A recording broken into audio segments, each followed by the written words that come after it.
I like this.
Alrighty. I like that. That was Yaya by Josh Pan. What else? This is Cat Chat in the Box, also by Josh Pan.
This one too. Let's see, what is it?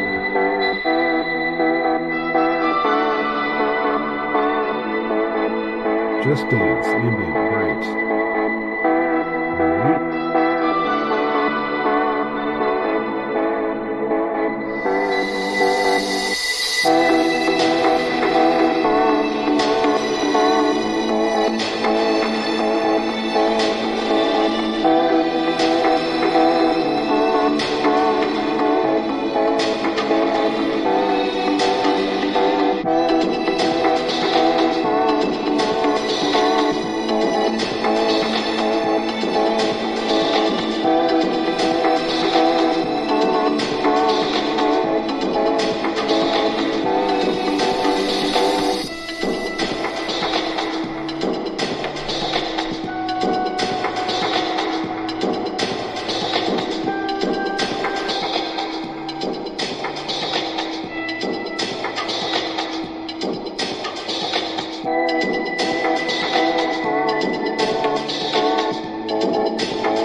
Hey, you got some activity in the chat. What do we got? Paul, hey, how you doing? I have a guest coming on in about 10 minutes, 11 minutes, who is in your neck of the woods. Sort of. I mean, globally speaking. He's in Texas, and he's, I think, near San Antonio. He'll be able to say more. Give you a better idea of where he's at. Alrighty. So, what's up with you? We're gonna stop that now. Now that there's activity in the chat. Another day in the office. All right. So no bong rips and no taking breaks to go clear brush or do other outdoorsy manly things.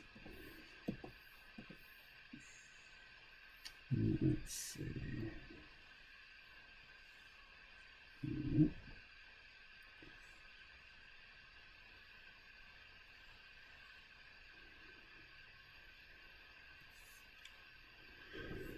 Alrighty.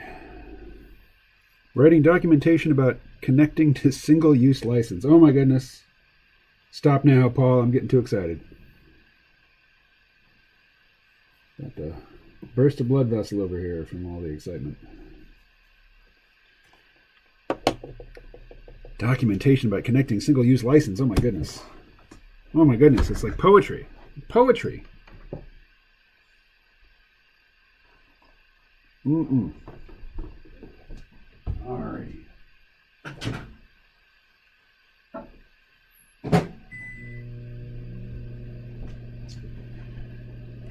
And it's Mushroom Mike. Mandorsley. I like that. Sounds like an indie rock band. Sup? Comic looking more sharp today. Yeah, I actually I've been working on it for a while now.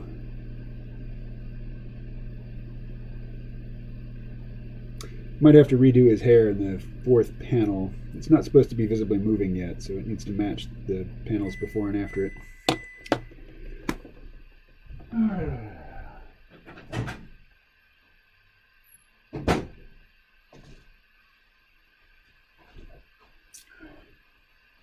All right. Coffee has been reheated.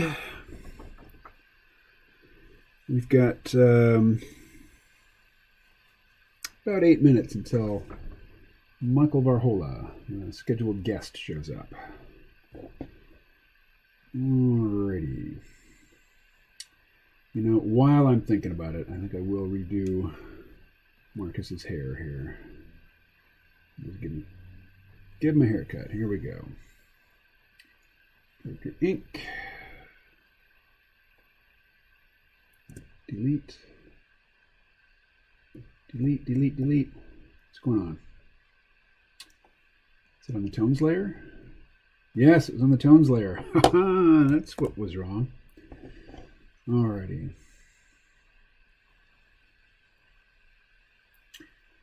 He needs to have the equivalent of this. Let's see.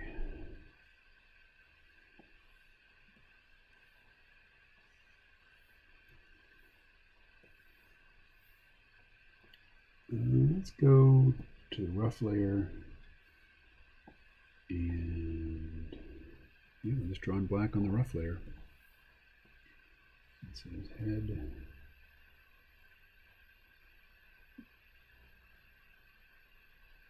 Not like that. So now we've got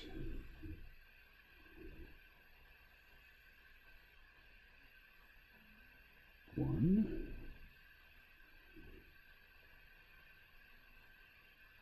Two, three. Actually, this needs to go up a bit higher. Three. Oh, I heard a noise. Could that be Michael Varhola? I bet it is. All right, Michael Varhola, please mute your YouTube tab.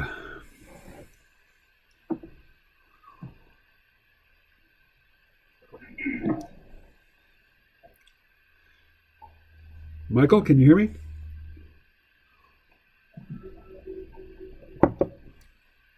I feel like a degenerate while I'm at home all day. That is, until I get into the office and I am flat out bored and would rather be man Dorsley at the homestead. Right on, Paul. Hey, there's Michael Varhola. You're a beautiful girl. Can't be difficult. Can't be a pill. Cannot. A pill. Michael, I can hear you, but I can't really understand you. Let's see. Let me have a look at the Zoom.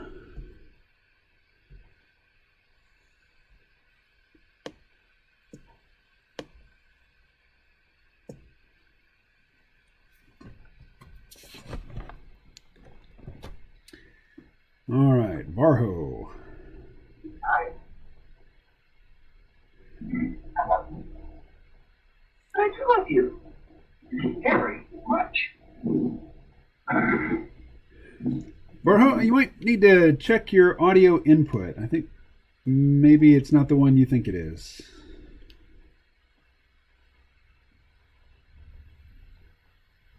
Check, check. Let's see. Girl.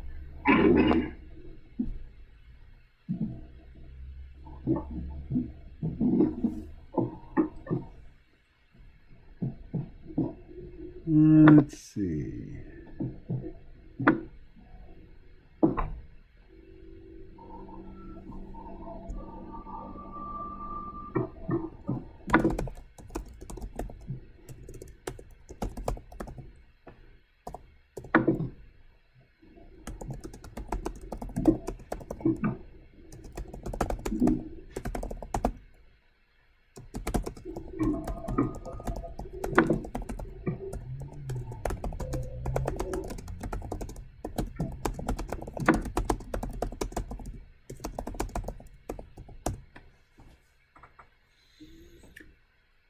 Alrighty. Varho, I have just typed at you in the chat. Can you see that? You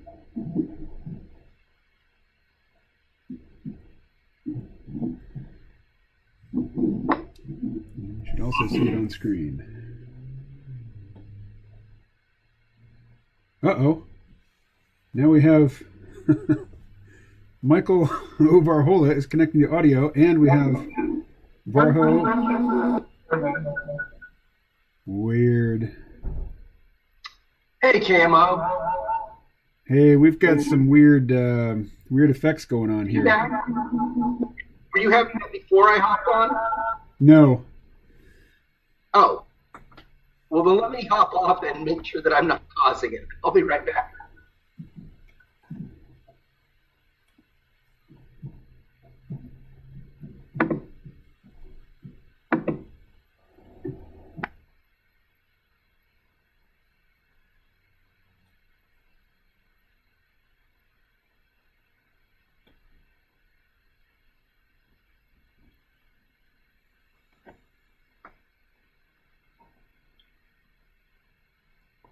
All right. Well, we're working out the technical bugs here. Man Dorsley. Man Dorsley is the word of the day. I'll take this here. Man Dorsley.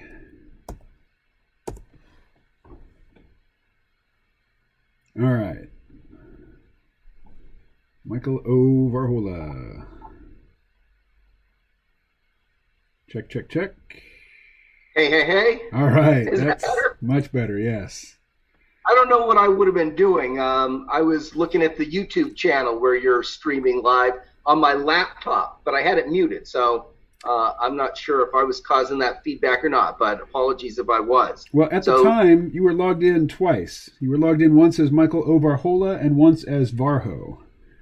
That's right. I when I do these meetings, I zoom in from my laptop so that I can have a silent way to be able to share screens or interact or whatever. So that's where I was scouting out to see what was going on before I came on live. Gotcha. So I could see what you were drawing and whatnot, which looks like issue 94 of Gap. Let's see. Actually, I've got two documents open right now. And one of them is the additional page. You know, we thought we needed 5 additional pages for the book, and there was actually 6. Too. That's right. So this is the 6th. And I just had 94 open. I was grabbing some colors out of it. So when other people come on to watch the live stream, are they going to appear here in a Zoom window, or do they manifest in some other way? They manifest in the chat on YouTube. In the chat on YouTube. Oh, so I should be looking at YouTube. So right now we've only got 2 people in the chat. One of them is a neighbor of yours, though. Oh, who's this? Paul Doherty. Do I know? I don't know if I know him or not. I'm guessing neighbor, not. Does he live around? You mean like literally a neighbor, like Canyon Lake, Texas, or just San Antonio area in general? Maybe even more general than that. Paul? Maybe even more, just more like a Texas neighbor. Well, it's closer than just Texas. Paul, where do you live? Oh, Paul's actually at work. He might be called upon to do work-type stuff from time to time. I hate that. Yeah. That's the worst. Alrighty. So it's cold here. I have a... Well, it's cold here, but only by Texas standards. Right. Actually, it's nice today, but it was pretty rotten over the weekend. I mean, it's been going down to, 34 at night. Yeah, well, that's actually pretty cool. So Paul lives outside of San Marcos, Texas, 10 miles northwest of town, he says. Oh, okay. Yeah. No, I'm not that far from San Marcos. I'm about 25 miles from San Marcos. San Marcos is a nice town. So oftentimes Paul will join us in the chat here, and he's working from home, and he'll step outside to do something very manly and outdoorsy. And I've mashed those words up today to create a new phrase, man-doorsley.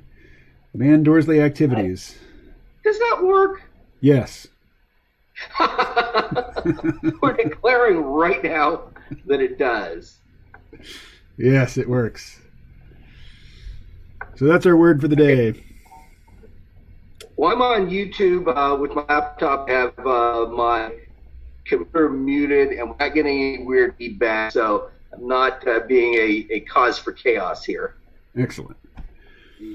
And Paul says, he says, if you know where Hilliard Road is, that's my hood. Born and raised.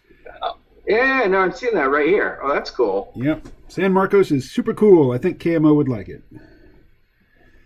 Oh, let me tell you, KMO is ready to travel.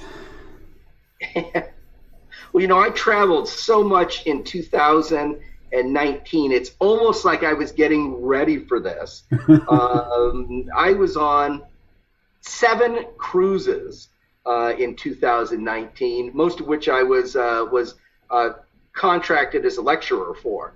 So that kept me on the road. And I was 72 days at sea in 2019. So I really was ready by December. By this time last year, I was ready just to be home for a while. And I even said that. I said, I don't want to go anywhere for the foreseeable future. I didn't know that things would turn out the way that they did. That it would be sort of an enforced ban on travel. But I've got to tell you, I needed a break from it. So from that point of view, I haven't been missing the lack of travel too much. Well, I've just been stuck in this little apartment. I think a year ago today, I think I had just gotten back from Abu Dhabi. So after sailing there from Rome through the Suez Canal. So it was a busy year. And I flew to Rome like 5 days after getting back from Hawaii. Yeah, there is definitely such a thing as too much travel. No question. There can be. There can be. So 2019 was the iconic travel year. 2020, I think it's the year where I've done the least travel in the entirety of my life. Wow. Well, there were times, let's see. Yeah, I think I've gone years at a time without getting on a plane. I don't know if I've gone years at a time without crossing state lines, though. Yeah, likewise. Yeah, there was about 10 years when I was living in D.C. when my wife and I had young kids, and we didn't do any kind of travel to speak of. So, yeah, there were years that went by where I didn't get on a plane.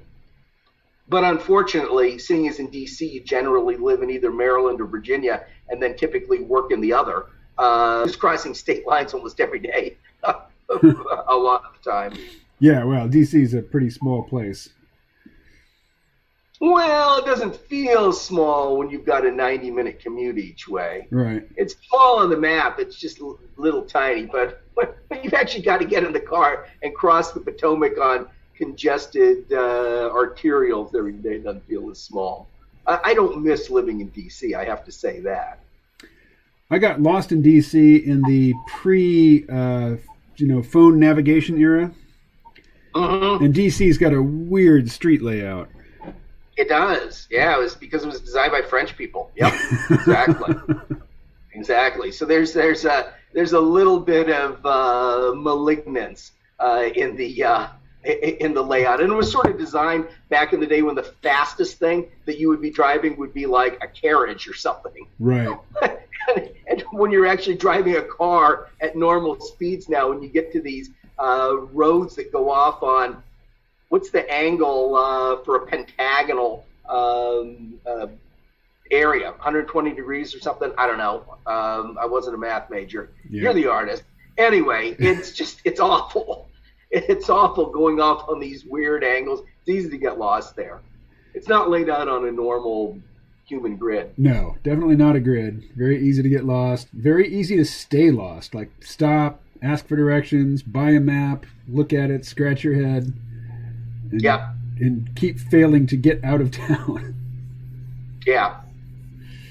But that was in a previous era. That doesn't happen anymore. Now a friendly little voice says in your ear, turn left. Right. Yeah.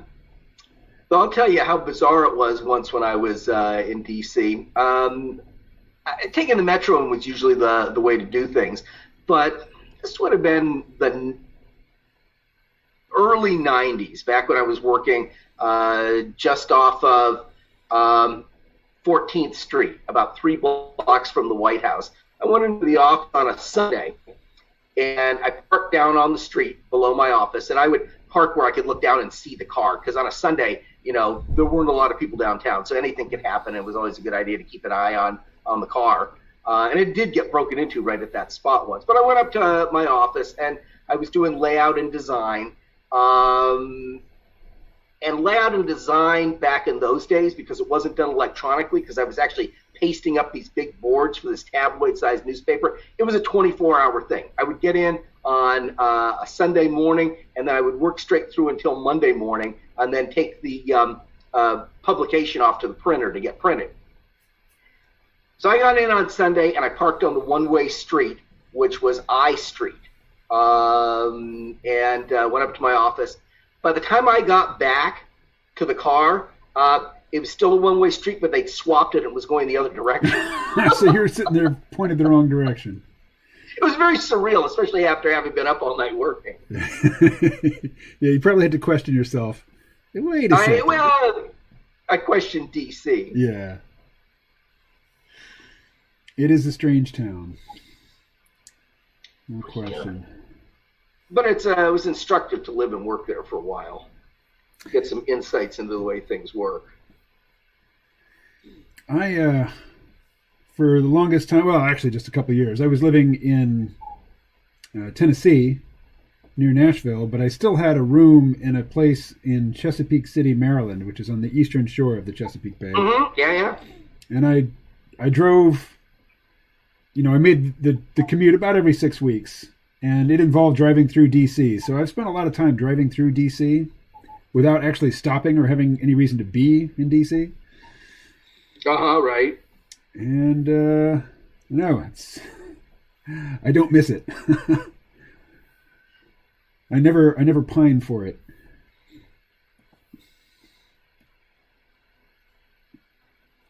Alrighty. So, Michael, what are you working on? If you weren't talking to me, what would you be working on? Just a sec. I'm just posting in chat here. A lot of product management stuff this time of year. We're doing our end of year sales. So for anyone who doesn't know what I do, I run, amongst other things, a small game publishing company called Skirmisher Publishing. So we've got a catalog with 200 items that we've published over the last 18 years up on our site, skirmisher.com. And then we sell on a number of other sites, Drive-Thru RPG and its affiliated sites, Drive-Thru Comics and Drive-Thru Fiction and Wargame Vault, which gamers might be familiar with. And then on another site altogether called the Open Gaming Store. But this time of year, we're promoting our sales. Today, we're actually resetting a bunch of prices for our Black Friday and Cyber Monday sales. So it's just the end of the year where we're trying to boost our revenue before things close out for what has actually been a fairly grim year. People always sort of say, well, people are stuck at home.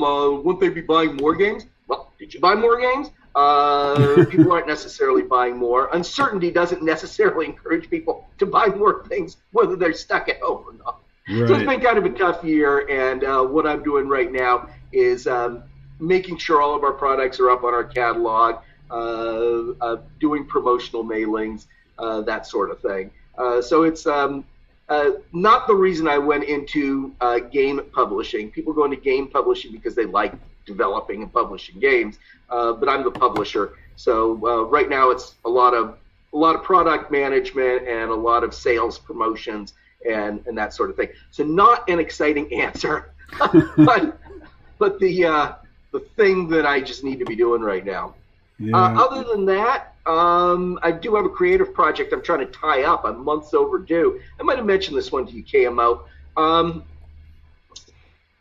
Sometime last year, I was doing some research for a project, and I discovered that I could actually recreate the route. I could actually follow the actual route that Hercules followed when he performed his 12 labors back in the golden age of Greek mythology. Because all of the places where he performed his labors took place at towns that pretty much still have all the same names today. So I was able to retrace the entirety of Hercules' route, and I published what by all accounts is a fantasy travel log that recreates this route that Hercules followed. It's a game source book. People can pick this up. It's called In the Footsteps of Hercules, naturally, and can use it as a source book for their D&D games or their RuneQuest games, or just read it. It's just a fun read. I've designed it to be a fun read. So finishing up a final version of it, getting a few last maps and a few last illustrations in. You've met my friend Amanda Call. She's working on one of the last illustrations for it. My friend William Thrasher is working on the last 2 maps for it. So that's my creative project right now, finishing that up and getting ready to release a final 86-page version of it, which ideally will be available within the next week or so. And then, related to that, looking ahead, my next big travel plan is actually going to Greece and spending 30 days hiking this trail in the Peloponnesian Peninsula of Greece. And it's like 400 and some miles. And I'm actually going to go there and boots on the ground hike this In the Footsteps of Hercules pilgrimage trail that I've created and go to all the sites that Hercules went to when he performed his 12 labors. So Wow. That's pretty cool. It should be cool. It should be cool. And Lord knows what Greece is going to, look and feel like in the post-pandemic era. But, well, I'll see. So when did you say you're going? Probably 60 days after I get a vaccination. So is 60 days the magic number? I mean, what is 60 days? No, it's not the magic number. That's my wife has been wanting to fly down to Dominican Republic. I know you were looking at relocating to the Caribbean. We've been looking at relocating to the Caribbean. So she's got cabin fever, and I don't. Taking a trip with her has got to be my first priority. So within the first 30 days after getting a vaccination, we're going to go to the Dominican Republic or U.S. Virgin Islands and do some property hunting. And then sometime after that, I'll buy a ticket to Athens and fly to Greece and make my way to the ancient city of Tiryns, where Hercules started his labors, where he was given his labors by the king of Tiryns, and I'll do my hike, and I'll be 30 or 40 days at country, but I can't just disappear and do that before spending some time with my wife and doing some of the travel that she wants to do. Right. So that's why 60 days. Now, are you planning to sell your place in Texas and totally relocate to the Caribbean, or are you talking about an extra place? Like a vacation home? It's still up in the air. We've got a rental property about 50 miles from where I'm sitting right now. So kind of the first plan is to sell the rental property and buy a second place. And then if we like it, once we stay in that second place a few times and decide we want to relocate, then we'll have a foothold in U.S. Virgin Islands or Dominican Republic or wherever, where we can go and live while we establish ourselves in a bigger place after selling our primary home here in Canyon Lake. So first the one and then maybe the other. All right. So a cautious approach, it sounds like. Well, yeah. I think you kind of need to be cautious if you've only ever been someplace as a tourist. Oh, yeah. It isn't even I don't even mean cautious from a security point of view. It's just, do I want to live here? And the vibe you get from a place when you go there as a tourist or spend just a week there might be different than you get after 30 days or a couple of months. So it's more just, it'd be the last place we ever buy and the last place we ever live in all likelihood. So we want to just make sure we get it right. So I've never been to the Dominican Republic. No, I haven't either. Oh. My wife hasn't, but she has found all sorts of things to indicate that it's one of the best places for expats to relocate to in the Caribbean. Wow. What are some of those reasons? A lot of tax incentives. The government there encourages people to relocate. So some places it's tough to move to. You have to jump through all sorts of hoops. And in Dominican Republic, you don't have to jump through a lot of hoops. You have money? Bring it here. I think that's kind of it. I mean, they'll waive duties on bringing all of your goods in. So when you relocate, they're not going to try to, whack you with a lot of duties. They aren't going to tax you for certain kinds of income. We would have moved to Greece. Greece is where I'd most want to live, but there's no reciprocal tax agreement between Greece and the U.S. So you'll actually be fully taxed in the U.S. and fully taxed in Greece. You'll take the hit for living in both countries. So that just rules it out. I mean, that's ridiculous. Yeah, as I understand it, the U.S. is the only country that expects its expats to pay full income tax where they live and in the U.S. Yeah. Yep. This is true. I mean, I don't know if it's the only country, but it's the only country where it applies to me. But you were looking at moving to Puerto Rico, weren't you? Yes. Which, of course, wouldn't have any tax implications per se, I would guess. It would, actually. You don't have to pay federal income tax American citizens, if you move to Japan, you still have to pay federal income tax, but if you move to Puerto Rico, you don't. Oh, so it has good tax implications. Yes, it does. Oh, that's good. Same as Dominican Republic. And Dominican Republic is easy. It's easy to get to Puerto Rico. So we'd be able to take a ferry, I guess, into San Juan, be able to fly pretty easily. So if we needed to get there for whatever reasons, it would be easy. So that counts too. Being outside the U.S. Can be nice, but being able to get back into it if you need to is nice as well. Yes. Oh, so Leszek is here. By the way, the folks in the chat, Paul is in Texas. Yep, up in San Marcos.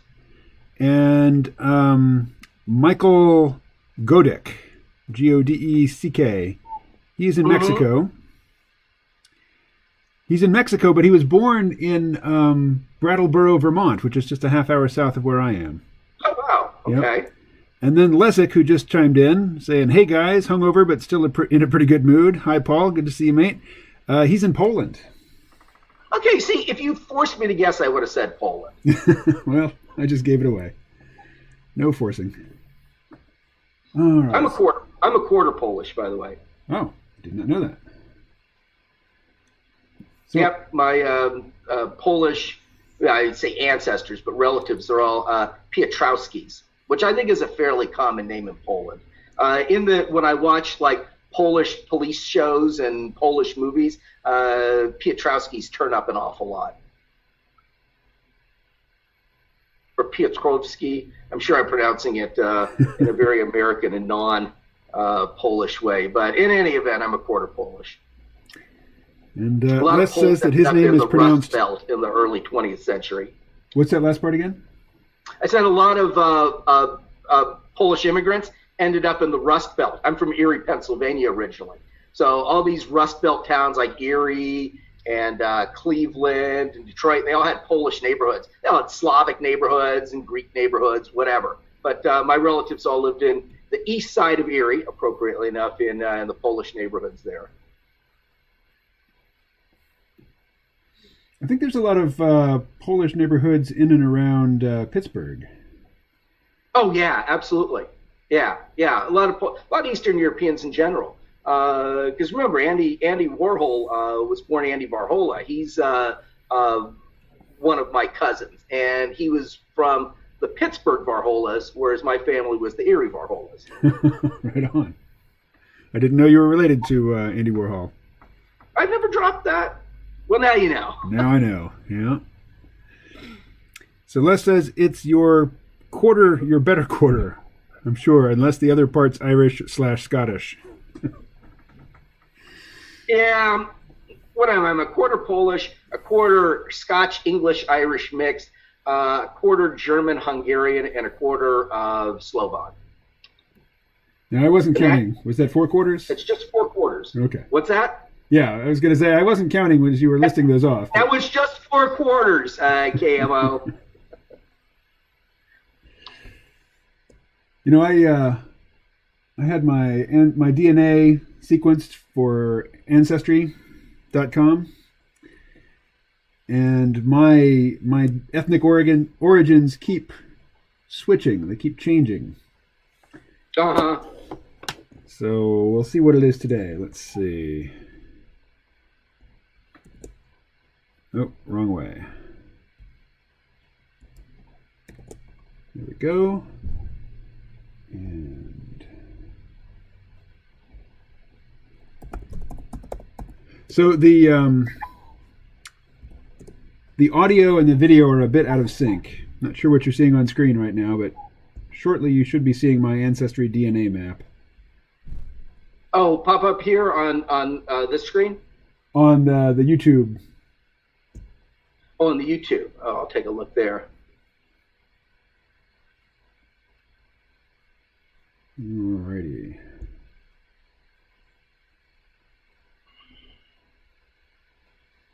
So here's my DNA map.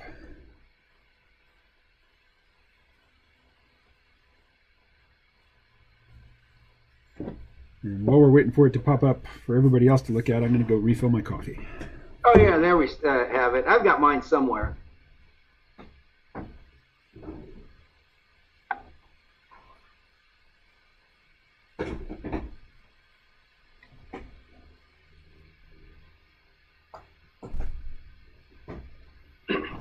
I don't know if I'm supposed to keep the chatter going while KMO is off getting a drink or not. Good to meet some of you all, though.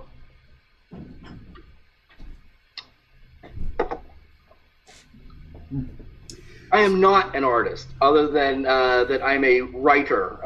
So I don't know. I think sometimes graphic artists don't like it when writers characterize themselves as artists. So certainly I'm not necessarily going to go there, but I have written a few things over the years. That's an understatement. So my map here, the whole Nova Scotia part popped up, I don't know, like maybe a year ago. So, you know, I don't imagine they're what does that mean? Are those like Basque fishermen, or? Let's see what that means. I mean, presumably it doesn't mean Native Americans who lived in Nova Scotia originally. Presumably they came from somewhere in Europe at some point, right? It says you and all the members of this community are linked through shared ancestors. You probably have... Yeah. Let's see. Over a century and a half of settlement, the Acadians established a prosperous and dynamic society in what became Canada's maritime provinces. But it was shattered when England and France went to war. The Acadians were forcibly removed from their homeland by the British and scattered along the Atlantic seaboard. Some returned to find their old... Yeah, it was French and Indian War, I think. Some returned to find their old farmland taken over by Anglo settlers, while others established Acadian enclaves in New England. In both places, they worked to preserve their language and culture, even in the face of persecution. And of course, a bunch of them went to Louisiana. Huh. So I have no idea what side of my family my Acadian roots lie in. I'm guessing my mother's side, because my father's side, they're... Until like 3 generations back, they were all in Ireland. Uh-huh. All right. What do we got here? Les says, I wonder what your Y haplogroup is. KMO, is it by any chance R1b? I do not know. And Mr. Anonymous's voice is Michael Varhola. You can see he's here in the chat. And Michael, what's your ancestry? Well, he's been telling us Polish and many other things. Yeah, I'm posting a response right now. Alrighty. So I'm putting screens back where they're supposed to be. Let's see. That one goes back over there. All right. It's fairly complex, but mostly Eastern European.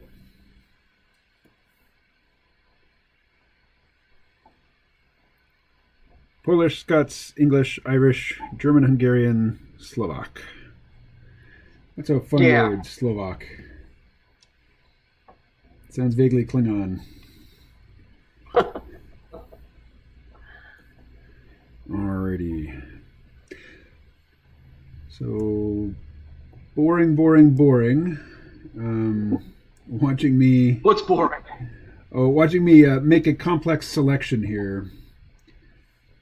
I'm trying to select this this doorway, and then I can just drop, paint bucket to color it. Oh, yeah. Which is very neat in the moment of dropping the paint in, but very tedious up to that moment. Right. And not necessarily any faster than the alternative, which is just to treat it like a coloring book. Well, it's been a little while since we've released a new issue of this. When did we release issue 93? Feels like it was a while back. It's been many months. Yeah. Okay. Looking at the Geb.io page, it says that Geb 93 was published It says 16 September 2020. Damn, if it doesn't feel like it was before that, though. It was long before that.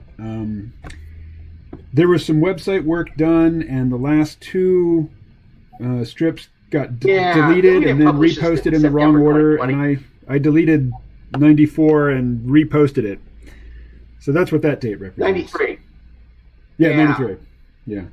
I think we posted it sometime in the spring. Yeah. No, it's been a long time. I'd say more like March if I had to guess. Yeah, so we definitely got off track.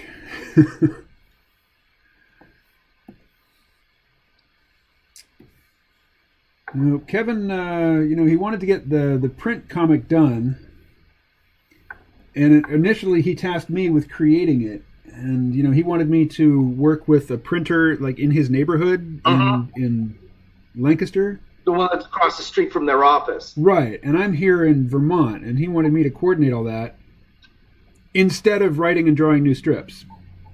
And, right. Eventually I convinced him that... Yeah, I know you got sort of sidelined. Yeah, well, I convinced him eventually that there's somebody right there in the office who's a much better candidate for that job than me. Yeah, and I think she'd rather handle managing all that stuff anyway. Yeah. I mean, I think ultimately, no matter what, she would have ended up doing it. So. Okay. So it does seem to make more sense. Now the question of which layer am I? Oh, no, I didn't do that, did I? There we go. Okay. Background tones is what we want. All right, now. Right. So, don't know if you can see it, but there's a panel where Pix is like shrugging her shoulders and smiling. This features background art by Pinky. Oh, are you still in touch with Pinky? Nope, Pinky has not answered my emails in many months. Well, Pinky is in some determinate location in Southeast Asia? He's in the same time zone as Jakarta, that's all I know. Okay.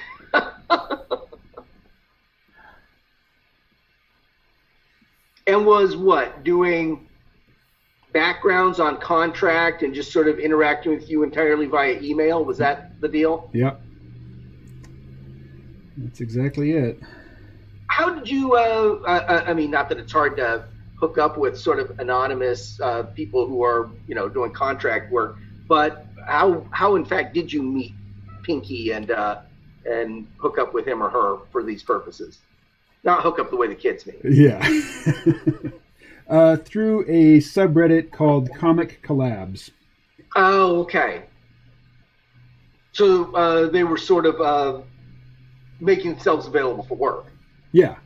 And I posted the job, and Pinky responded, and things worked out well for a while until they didn't anymore.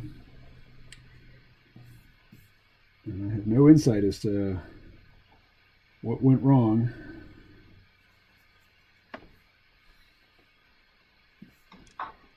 All right.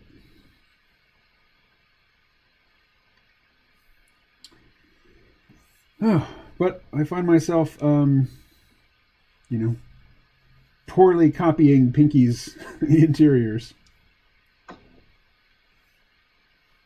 His are very elaborate and descriptive, and mine are just more indicative. Like, they're in a room.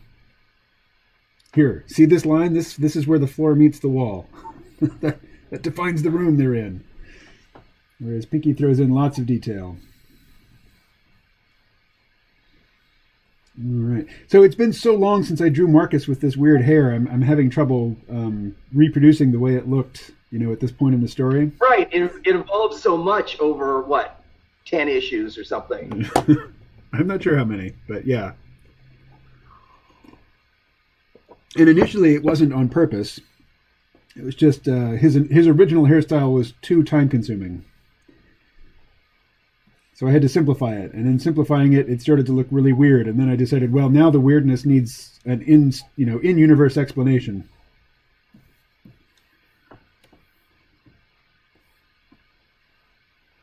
Alrighty.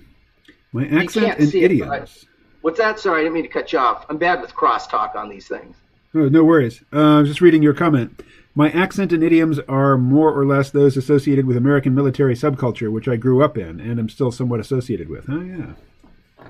Yeah, so I'm from Erie, Pennsylvania originally, where people don't say y'all. But I say y'all and people say, hey, did you start saying y'all when you moved to Texas? I'm like, no. When you grow up in the Army, you just say y'all. It's a real word.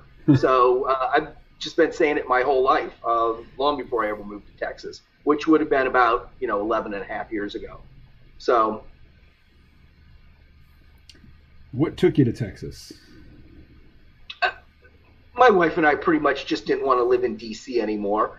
We'd been there 18 years, and she'd lived there for a while, even before she'd met me, and we were just sort of burned out on the area. It's easy to get burned out in jobs there. So as much as anything, we wanted a change pace. We had certain criteria, for where we moved. We wanted to be able to get more house rather than less house for the same price, which was pretty easy in Texas. Wanted to be near an international airport so we could get out and go places fairly easily.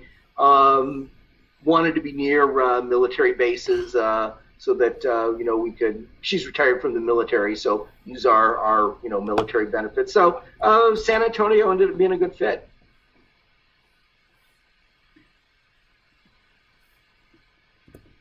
Every time I try to get to my coffee, by the way, which is in front of me, I have to reach across the cat. My cat Celine, yes, I won't call her just the cat. I'll use her name. Whose nicknames are Bitey and Scratchy, and who gets really irritated and jealous when I'm in Zoom meetings with other people. So. And typically when my cat hears me talking, she'll come and bother me, but I guess she's in a deep sleep right now. I'm just trying to get to my coffee. I'm not trying to harass you. Will you just let me get my coffee without being a spaz? Les says, from what I understand, the young are moving to Texas, the old to Florida. Yeah. Well, I don't know. I live in a neighborhood with an awful lot of old people in it who relocated to Texas, so I don't necessarily see that phenomena. You know what I think is actually more typical? A lot of old East Coasters move to Florida. So people from New Jersey and New York, they relocate to Florida when they retire, because they just go down that I-95 corridor. They've been going down to Florida for years anyway. Yeah. Whereas we'll get a lot of people who are from the Gulf states, like Louisiana, people from California. So we get a lot of transplants from other areas to Texas, and there are a lot of younger people who've moved out here as well. But I think it's more of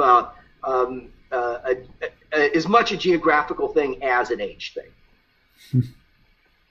Well, I lived in New York City for 5 years, and you see a lot of New Yorkers driving cars with Florida plates, because it's very expensive to get your car licensed and inspected and good to go in New York City or New York State, and it's cheap in Florida.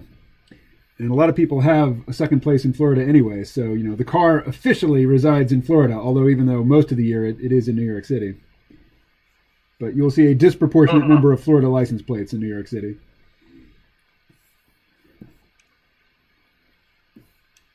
Alrighty.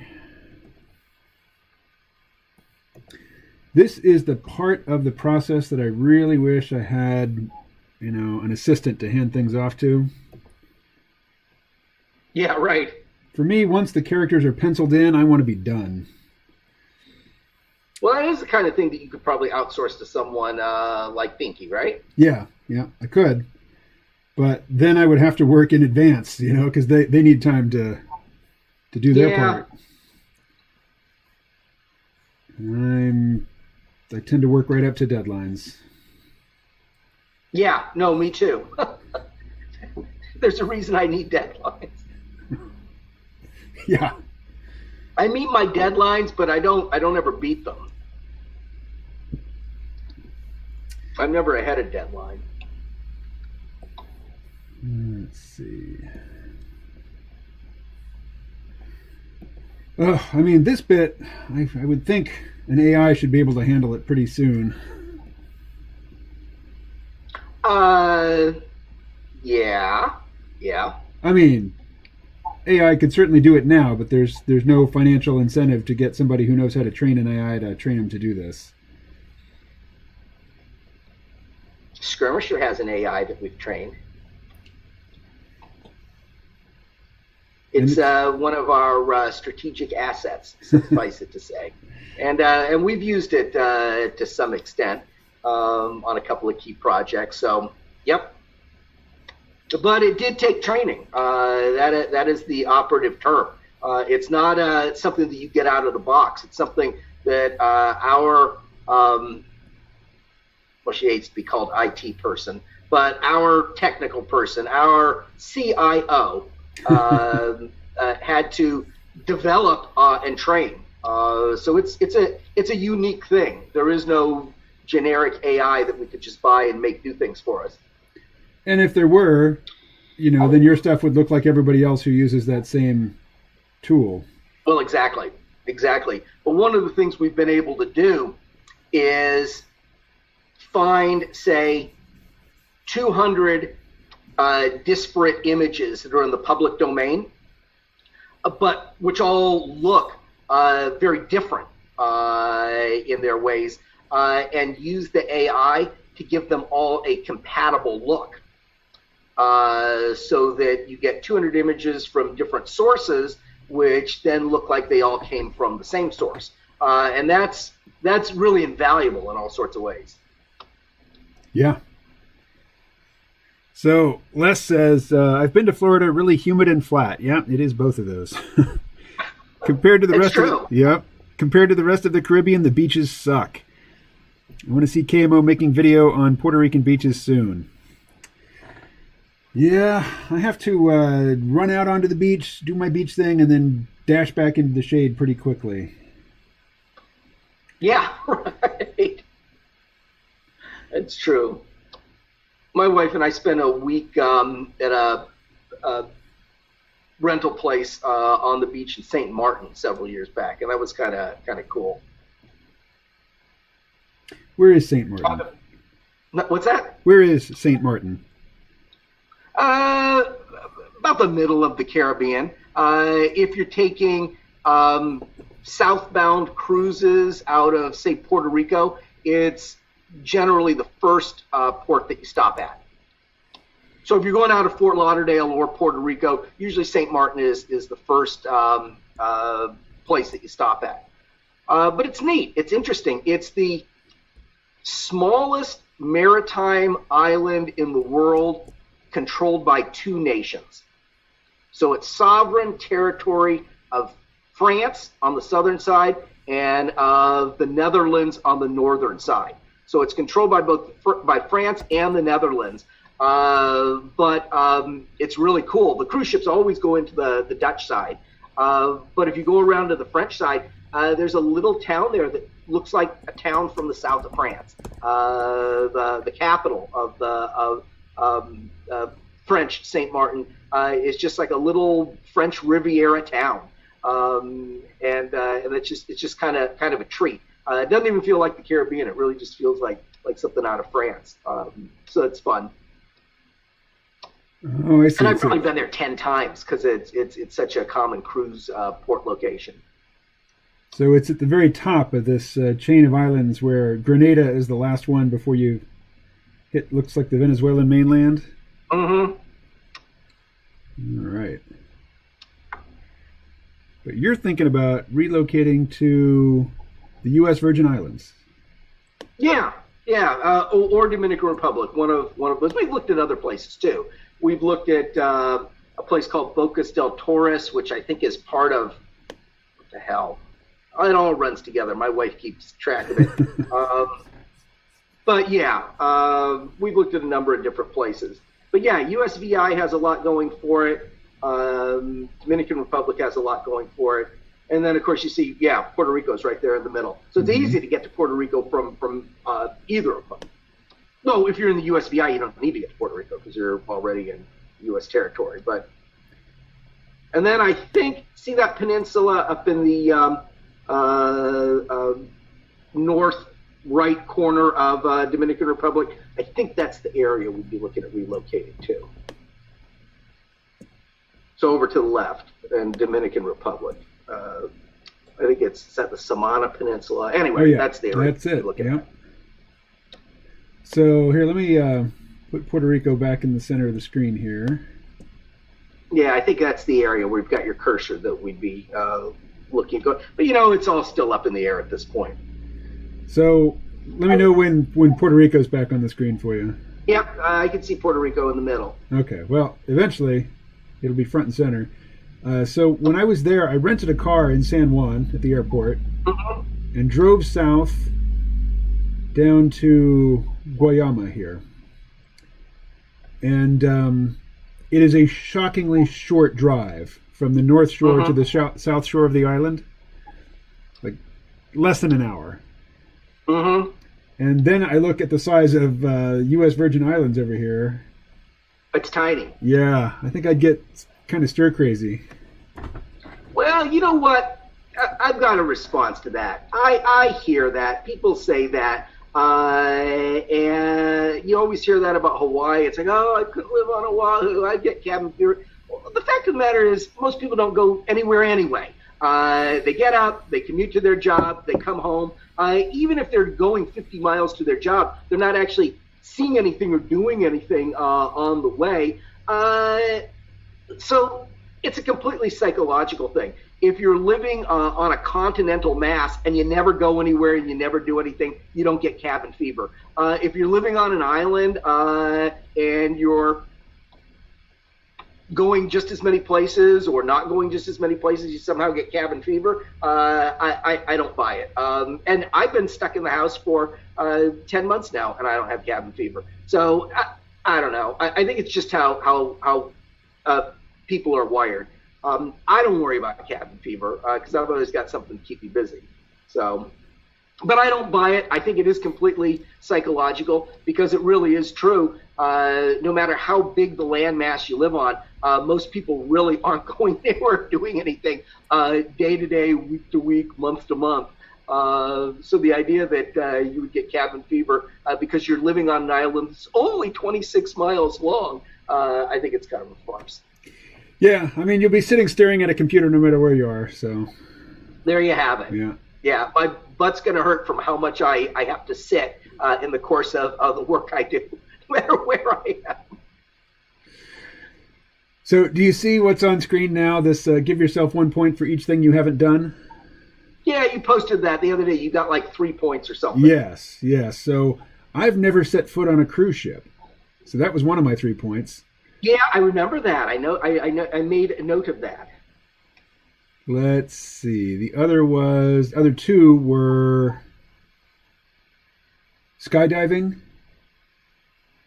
and ziplining. Never been ziplining. All right. What have I not done? Well, I've never gotten a tattoo.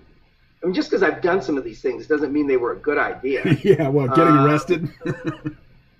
But I've never gotten a tattoo. I haven't done ziplining in many years, but I've done it.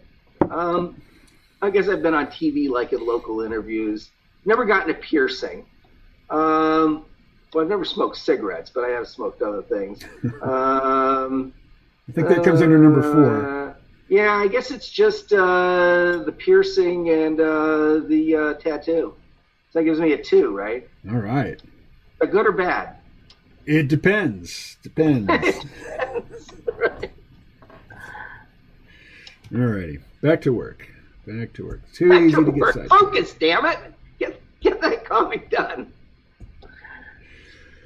Yeah, we don't want to be in our GEM meeting tomorrow and Kevin will be like, well, hey, Mo, how's issue 94 going? I'm like, oh my God, all he does is fuck off on these live streams. Yeah.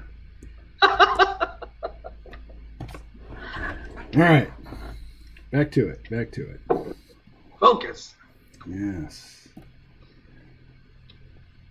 Let's see. No, we don't need that. So, what's happening? Okay.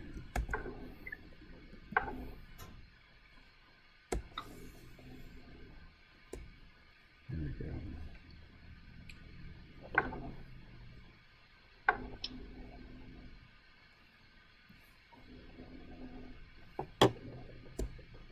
Camo, do you count as a celeb? Do I count as a celeb? No. For these purposes, we'll say you do. It's your show, so sure. No. Maybe micro Paul, celebrity. Paul, you've met a celeb. There you go.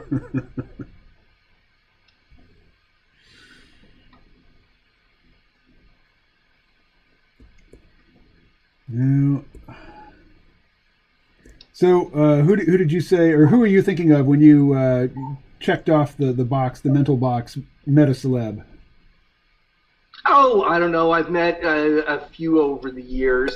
I've been a guest at a number of conventions, so you end up hanging out in the green room and meeting people, or ending up in the buffet line with them. So, I met Stan Lee at Comic Palooza in Houston, Kevin Sorbo.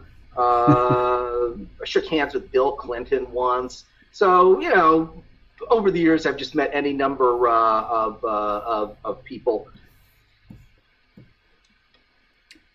So probably the most famous person that I've actually spoken to, rather than just, shook his hand in a line, because I shook Al Gore's hand once, but would be Jeff Bezos. Oh, okay. Yeah, that counts. I worked with, I don't know if he counts as a celeb or not. I guess in some circles, I worked with Gary Gygax for about 7 years on a series of projects. And for anyone who doesn't know, he's the creator of Dungeons and Dragons. And he died several years ago. But between 2000 and 2007, I worked with him on several projects. So I guess if he's a celeb, he's the celeb that I would have known best. Well, he's certainly a celeb in my book. Yeah, I would say so. I mean, people used to, when you go to conventions, you'd see, 30 people in a line getting ready to, waiting for him to sign their stuff. So, certainly in gaming. Well, you know what? And he was a character on Simpsons and I think Futurama. So if you appear as yourself on a cartoon, that makes you a celeb too. Yeah. So I missed him on The Simpsons, but I definitely saw his Futurama appearance. Oh, so he was for sure on Futurama then. I wasn't sure. He was absolutely on Simpsons too. On Futurama, he was one of Al Gore's... The head, I assume. No, he was his whole body. It was a time travel story, and Al Gore had a team of time-traveling assassins. And they went around and they killed, strategic figures. And some of the people in the group were Nichelle Nichols and Gary Gygax. Gary Gygax would always roll dice to determine what he was going to do, or even what he was going to say. I do remember that. I remember Nichelle Nichols was on that. Yeah. That's right. Yep. Couldn't tell you anything else about the episode, but I remember Gary Gygax, Al Gore, who provided his actual voice because I think his daughter was one of the writers in the show. Oh, fun. Okay. Yeah. Oh, that's good trivia. I didn't know that. I would look it up before I told it to anybody else. before I repeated it. Yeah, exactly. Count that as a probable fact. Right. Okay, so again with the selections. Oh, how about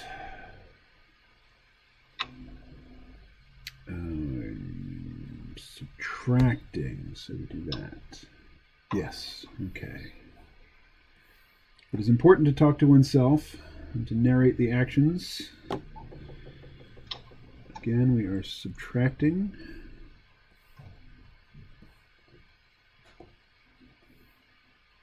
All right.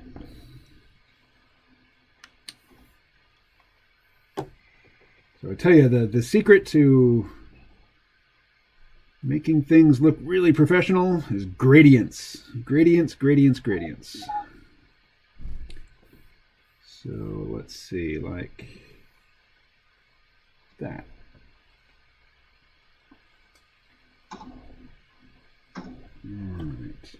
but we need it to be lighter.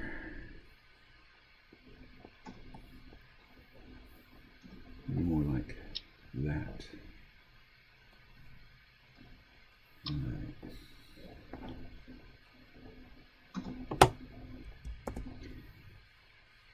On the top.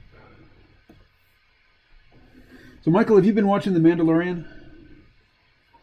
No, I don't have the Disney Channel. So I watched most of the first season back when I could travel because my daughter lives in Houston. So I was seeing her about once a month. And when I would go there, I would binge on Hulu and Disney Channel shows because I didn't have either of those at home at the time. So no, I have not been watching it, but I see people commenting on it. So I have a sense for, well, at least what people are happy or dissatisfied with. Well, this second season has been pretty amazing, I have to say. Yeah, has it? Yeah. Like, Boba Fett is a regular character on the show now. Oh, okay. And he's a Mandalorian, I guess, right? No. He's not. Well, he's the clone of a guy who was technically a Mandalorian, but, not really. What is he, the clone of Jango Fett? Is yes, that it? He is. Yeah, okay. Anytime I can get any of this stuff right, I'm really pleased. Because I like the Star Wars franchise, but I'm not, so wrapped around it. I mean, I still call the original Star Wars Star Wars. Whereas when I'm talking to millennial friends, they just can't even handle that. They actually kind of get upset when you call, what do they call it now? Episode number 4, even though it was the first one. And I don't know, that's really goddamn asinine as far as I'm concerned. Episode Star Wars 4, is Star A New Wars, Hope. and it came out in 77 or whatever, and that's what it is. It's hard for me to pretend that it's somehow in the middle of this and has a different name. Except when, The Empire Strikes Back came out 2 years later, and the crawl comes up, what it says on screen there, in 1980 or whatever, was Episode 5, The Empire Strikes Back. So, did it really? Yeah, so the episode structure is almost from the very beginning. Sure. I'm just saying, if I saw Star Wars in the theater, I want to pass on calling it Star Wars. Okay. Granted. But yeah, I like I said, I like the franchise well enough. Now, one of those early movies was really, really, really wretched. It was pretty poorly scripted and pretty poorly acted. The scenes where Harrison Ford and Carrie Fisher are going back and forth with each other are sort of an on-screen embarrassment. Is that Empire Strikes Back? Well, is that They're when fighting they with each other in a hangar on the ice planet Hoth, I think. Hoth, yeah, that is definitely The Empire Strikes Back. Yes. Yeah. I mean, it had some cool battle scenes, but the non-fight stuff is all kind of foolish and extraneous, I think. That's a lot of people's favorite Star Wars film, so that's fine. Tread carefully. That's fine. Yeah, you know what? I will tell you, and not everybody agrees with me on this, and people don't have to agree with me. There are things that are good, and there are things that you like, and they don't have to be the same thing. Yeah. And you don't have to defend the things that you like. I so liked the old Lost in Space series when I was a kid. If it came on right now, I wish there was one of these old show television channels that was showing it. I would watch every episode of that again. It's not good. It's indefensibly cheesy. I'm not pretending otherwise. I like it, and I don't have to defend why I like it. So I am not saying that people shouldn't like Empire Strikes Back because Harrison Ford and Carrie Fisher opted out of actually acting while they were in it. That's fine. You can still like the damn thing. I don't begrudge people that at all. But because you don't have to defend the things that you like, in some cases you probably shouldn't. What did you think, or did you see the new Netflix version of Lost in Space? I'm not gonna slam it. I just couldn't get into it. I saw the Lost in Space movie that came out in the 90s, I guess it was. Yeah, with William Hurt and. Yeah, and I liked it, but it didn't feel like the original Lost in Space. No, it's pretty dark. Yeah, relatively speaking. So, I should probably get back to the Netflix series. I guess there's 2 seasons of it out now. There are. Yeah. I was really impressed with the way they just kept building the tension in the very first episode of that. I mean, would you recommend I give it a second chance? I would just start watching it from the beginning again. I think I got like 3 episodes in. 3 episodes in was the what is it? The Jupiter? Was it like buried under ice on some alien planet or something? That was the very first episode, as I recall. Okay, it wasn't still buried by. I got a little ways into it. I should probably give it a second chance. Did you like it? I liked it well enough. I wouldn't prioritize it over The Mandalorian. Okay. No, I would not.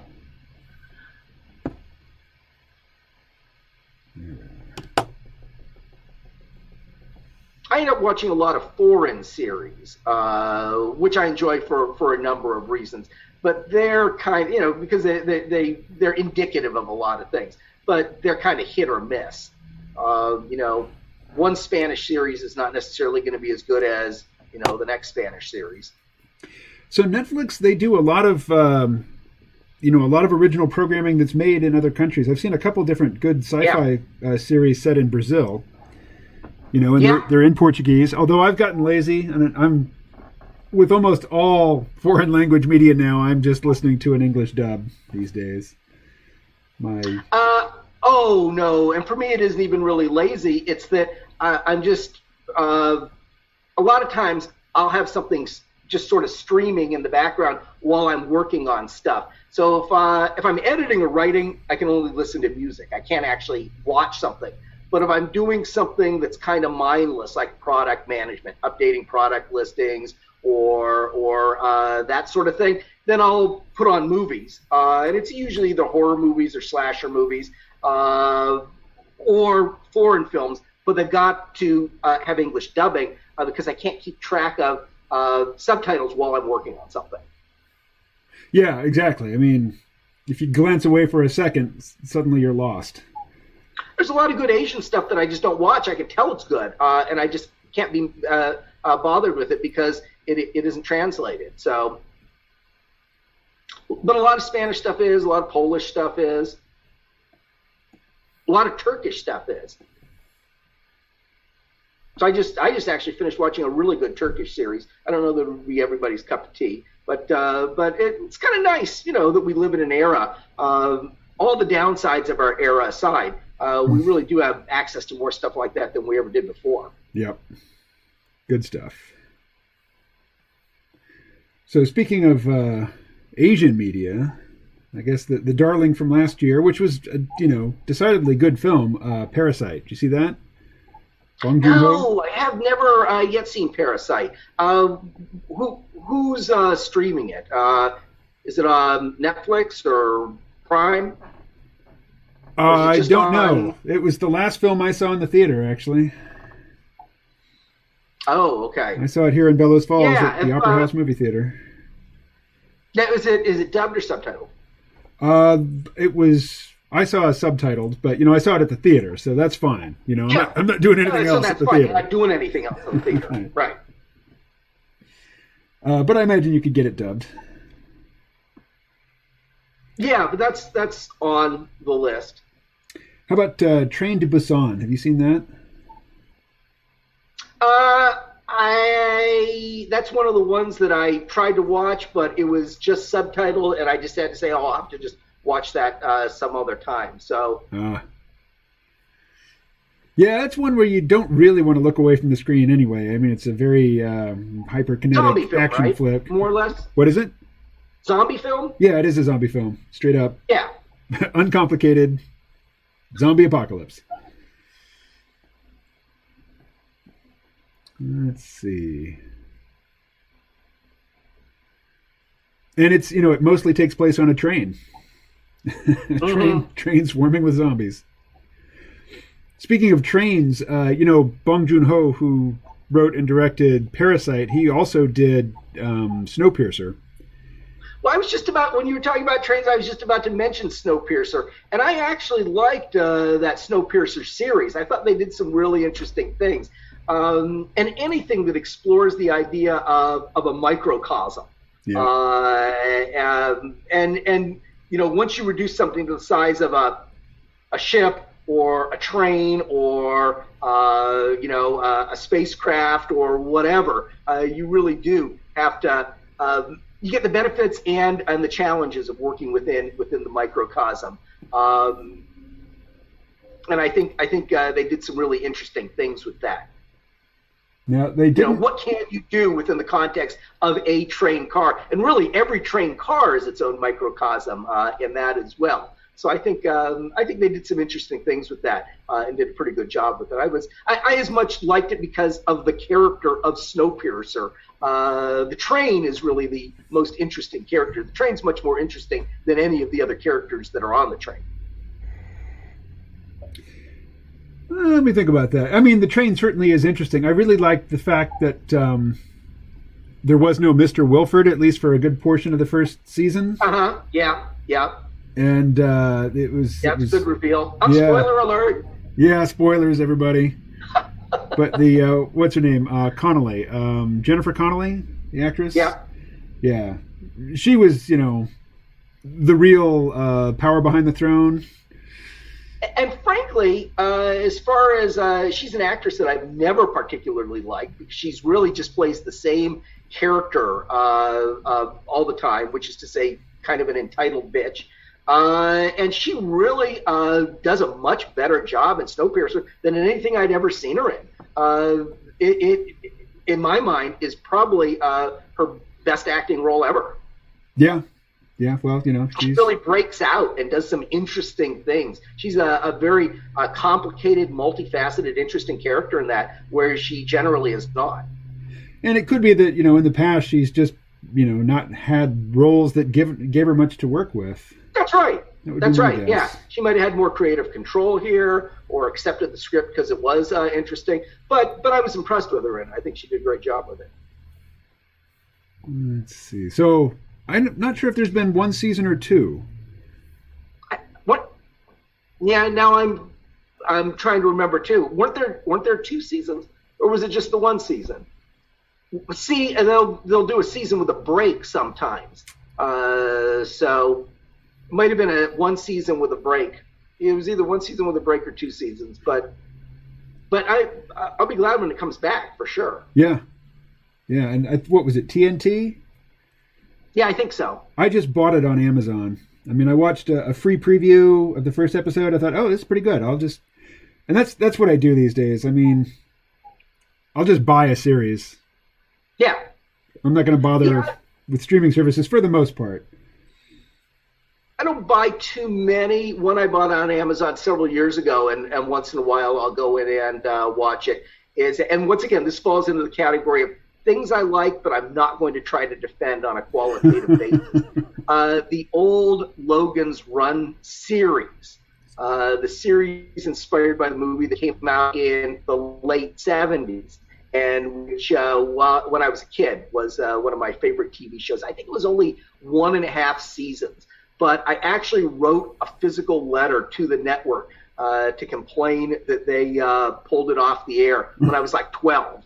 So I was that upset. I liked it that much. So that's one of my old nostalgia series that I'll go back and watch once in a while.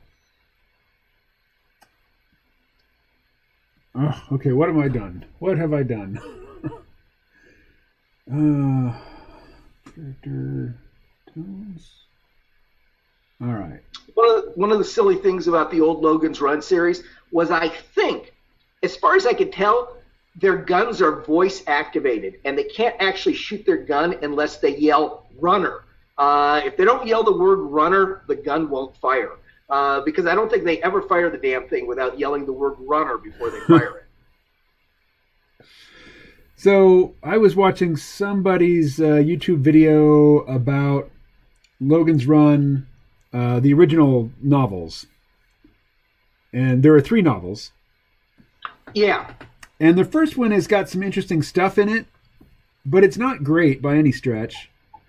Mm-hmm. And the next one is weird and quirky, and it's like wipes the slate clean from the first one, and it has its own separate, story. And then the third one is like a reboot. Anyway, they're not great books, and the original movie is not a great movie. And the TV show, as you say, it's got its charms, but it's not great TV by any stretch. I mean, what's cool about Logan's Run is the premise. Yeah, and, that's right. And it seems like it's been long overdue for a modern revisit, or retread. And I can't imagine that the intellectual property rights are all that sought after, so... You wouldn't think, right? Yeah, so where is it? And that, frankly, having been a big fan of the Westworld series, I would think that that's the kind of thing that an HBO would do a really good job with. If you were to have a Logan's Run series done by an HBO, or maybe not a Cinemax, they do better with contemporary stuff. But anyway, I think that that would be pretty promising. HBO, Amazon Prime, Netflix, any of them could do it justice. Run from the creators of the Westworld series, I can only imagine that would be pretty irreproachable. Now, were you good with Westworld through all 3 seasons? I was. I'm sensing reservations on your part. I think it was just about perfect. I think they did some really, really great things with it. Probably season 1 was my favorite, but yeah, I was good with it. Maybe I'm not as good with the way it ended. The very last scene of the last episode was a little, what does this guy think is going to happen when he goes into this corporation waving a gun? Why does he not think this is going to be the last stupid thing that he does? So I thought that was a little dumb. But if my biggest complaint is the very last scene, then yeah, I thought it was good. So what are your reservations about it, KMO? The reservations I'm sensing. Well, I really liked the first season. That was great. Shooting Anthony Hopkins in the back of the head at the end of the first season, not a good precedent. I mean, he really elevated it when he was on screen, and so he's still in a few flashbacks and such. Or I think maybe he's somebody's neural ghost, but he's not really in it much after that first season. Maybe they had to shoot him because they knew they weren't going to get him as much as they would have liked for the second follow-on season. So that might have been as much as anything. Maybe they didn't knock him out of the show by killing him. Maybe he wasn't going to be in the show. For all you know, all the flashback scenes from season 2 were filmed when they filmed season 1. It's possible. But the Maeve, I think her name was Maeve, the brothel madam. I really liked her as the brothel madam. I liked her when she was, discovering that things are not as they seem. She wakes up behind the scenes. I thought that was all great. Yeah. But then she becomes basically a superhero. She has the power to turn everybody else on and off and whatnot. There's a lot of Matrix being channeled as you progress into the 3rd season. Yeah. And also the Dolores character I thought got overpowered. Yeah. The more powerful she became, the less interesting. And I think it really suffered when they got rid of the Scott Marsden. Is that his name? He played... I think so. Yeah. Teddy? Was that the character's name? The Innocent. And by season 3, they've moved away from the theme park to a great extent. And as noted, I like being able to work within the confines of a microcosm. And suddenly we don't have, and Westworld is by definition designed to be a microcosm. And by season 3, it was on some level no longer Westworld. So I liked it, and I'm not going to complain about it for a number of reasons. But it wasn't as good. It wasn't as edgy. And season 3 did have a lot. I don't know. It didn't have as much depth I like There was Aaron Paul a lot, same and thing again. Yeah. I've been looking to see Aaron Paul in a good role post Breaking Bad, and I was hoping Westworld would be it, and he was not well utilized, I don't think. Yeah, there were a few reveals with his character. I thought they did some interesting things. I thought by the last episode or one of the last episodes when they revealed why Dolores had chosen him, I thought that was interesting. It brought everything full circle, made it feel just sort of less random or arbitrary. So I think it was still good story writing. I just would have preferred if it was all still in Westworld. Yeah, or one of the spin-offs. Because you saw that there was a Japan-based one and a colonial India-based one. I don't know if the Nazis occupying France is a particularly interesting one. I don't know.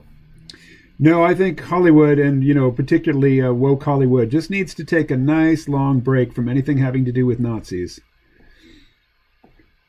But they're the woke intelligentsia are very pleased with themselves for how they've been battling the incipient Nazi takeover of the United States, and it's rather annoying from my perspective. Well, I don't know. As a choice of entertainment media, it's certainly overdone. But that started with Indiana Jones, so you can go back to the 80s if you want to complain about that. Well, it's really an overdrive right now. Oh yeah, sure. That was probably, like I said, though, the least interesting of the little spin-off worlds. Though I guess they were channeling Casablanca as much as anything with that. I mean, the one character was kind of a Victor Laszlo character, wasn't he? Trying to get to the airfield, trying to get onto the plane. So I think that was a nod of the cap to Casablanca as much as anything, wasn't it? Probably. How about Man in the High Castle? Did you watch that? Yeah, I did watch that. I thought that was pretty well done also. So, but I mean, it pretty much definitively ended. I didn't watch the third season. I really liked the first season. The second season was pretty good, but and I thought there were some interesting things that they were developing, but by the time they reached the end of the first season, they'd exhausted the source material. Mm-hmm. And in the novel Man in the High Castle, we never see the Nazi-occupied East. The whole thing takes place either in California or in the neutral zone, in the Rocky Mountains. So who's the author? This isn't Philip K. Dick, is it? It is Philip K. Dick, yeah. Okay. All right. Yeah, and he adapts well. I honestly find Philip K. Dick pretty much unreadable. Oh, really? Yeah, he's a horrible read. He's I mean, honestly, for all that he has great ideas, I just find him to be a terrible author. And obviously he was a successful author. So my comment is sort of notwithstanding. It's sort of irrelevant whether I like him or not. But obviously, I think there have been more sci-fi movies adapted from Philip K. Dick than any other author. Does that sound true? He's the highest paid, posthumously, highest paid author in Hollywood. But during his lifetime, he had trouble keeping the lights on, couldn't feed his family, and typical. Yeah, it's an old story.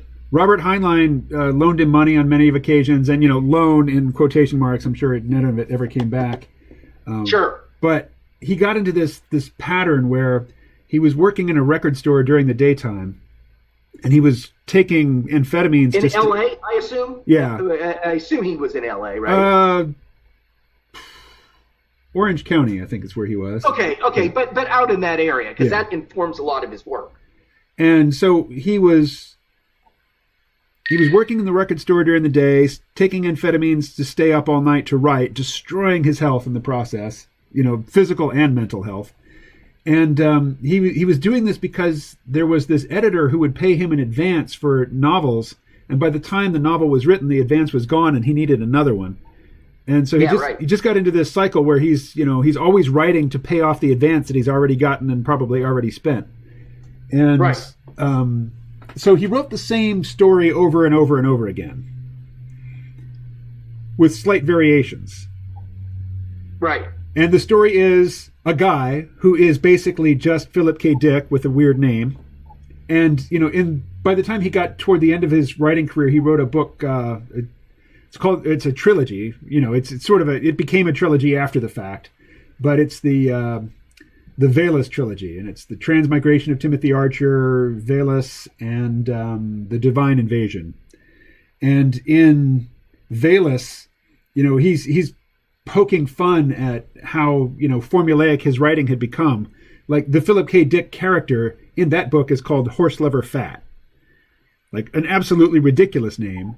And sometimes people call Horse Lover Fat Phil.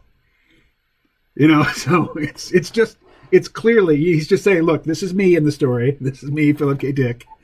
Here are these other stock characters, and here are who they really are in real life. Like there's always the older male mentor character, and there's the dumb but pretty, female love interest who isn't really available, to the protagonist, but he lusts after her.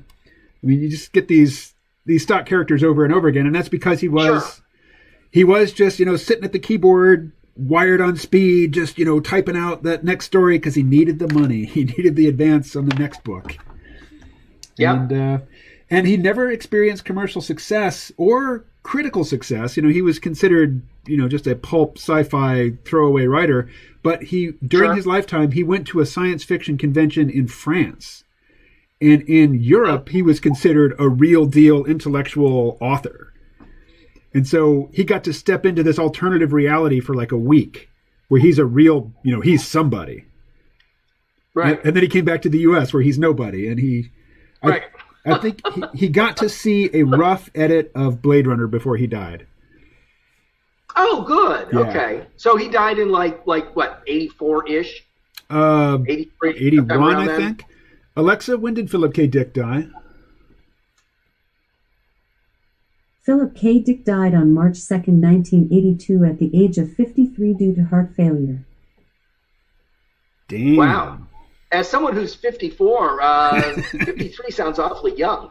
Puts the fear into you, doesn't it? Yeah, I'm 52. I never picked up a taste for speed. Yeah. Ugh. So in the book, A Scanner Darkly, which got made into a film by Richard Linklater.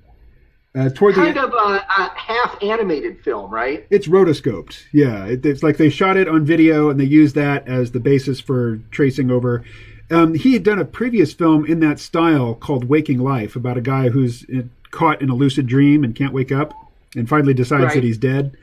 And in that one, they shot it on video, and then they just hired an army of artists to trace, over the photographic images. And so you get a variety of artistic styles, and it's pretty rough. And for A Scanner Darkly, they had streamlined that process. I don't know if they were using, machine learning or AI, but there was much less of a hand-drawn vibe and much more of a sort of procedural overlay, on the shot video. Uh-huh. So it's smoother. But at the end of that book, Philip K. Dick has an afterword where he talks about all of his friends from this era, of the mid to late 70s in California, all the people he knew who, popped up as characters in his books, and how many of them had died or destroyed their physical or mental health with drugs. Mm-hmm. And, in his case in particular, speed. I mean, So wasn't William S. Burroughs, he was of the same era and region as well, wasn't he? Burroughs? So I think he just died within the last several years, though. He sort of, for all that he was a smack addict, he ended up surviving into the current era, didn't he? He probably only died within the last 20 years. Yeah, he died in the 90s. There used to be a feature on, I think it was Weekend Edition on NPR. It was voices in the news, and they'd play this background track, and then you'd just hear clips of different people's voices, who did something newsworthy that week. And I remember lying in bed. I was living in Seattle, and I was listening to NPR in the morning while I'm lying in bed, and that familiar background music comes on, and then I hear the very familiar voice of William S. Burroughs, reciting some of his most famous bits, and I'm like, oh shit, there's only one thing William S. Burroughs could do to get on NPR right now, and that's die. And that would be to die. Yeah. Right? Probably yakking something about the interzone. Yeah. So, yeah, that was a sad day. A friend of mine from college was a big Burroughs fan, and we were in Columbia, Missouri, and Burroughs was living in Lawrence, Kansas at the time. And my friend just like jumped in the car and drove to Lawrence, Kansas, and showed up at Burroughs' house. Burroughs' house, knocked on the door, and Burroughs said, "Come on in,"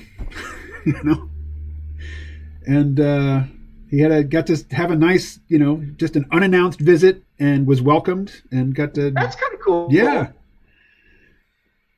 I mean, certainly he survived longer than probabilities suggested he should have. He survived longer than people in his circle did as a result of their connection with him. I guess anyone who knows Burroughs knows that he blew his wife's brains out, right? Yeah, playing playing a William Tell sort of thing. He tried to shoot an apple off her head. Yeah, and put the bullet in her head. And in his defense, the apple did end up off her head. Yeah, I think that happened in Mexico. And don't know if he was prosecuted. Did that happen in Mexico? See, I always associate him with Tangier in Morocco, because that's his interzone. Yeah. So I know he was in a lot of different places, but I know a lot of his I think his hashish phase and a lot of his darker, more surreal writing really is hooked to Tangier in Morocco. Certainly, if you watch the movie Naked Lunch, that's the impression you get. Oh, that's the Peter Weller one? Yeah. From, good Lord, about 1990?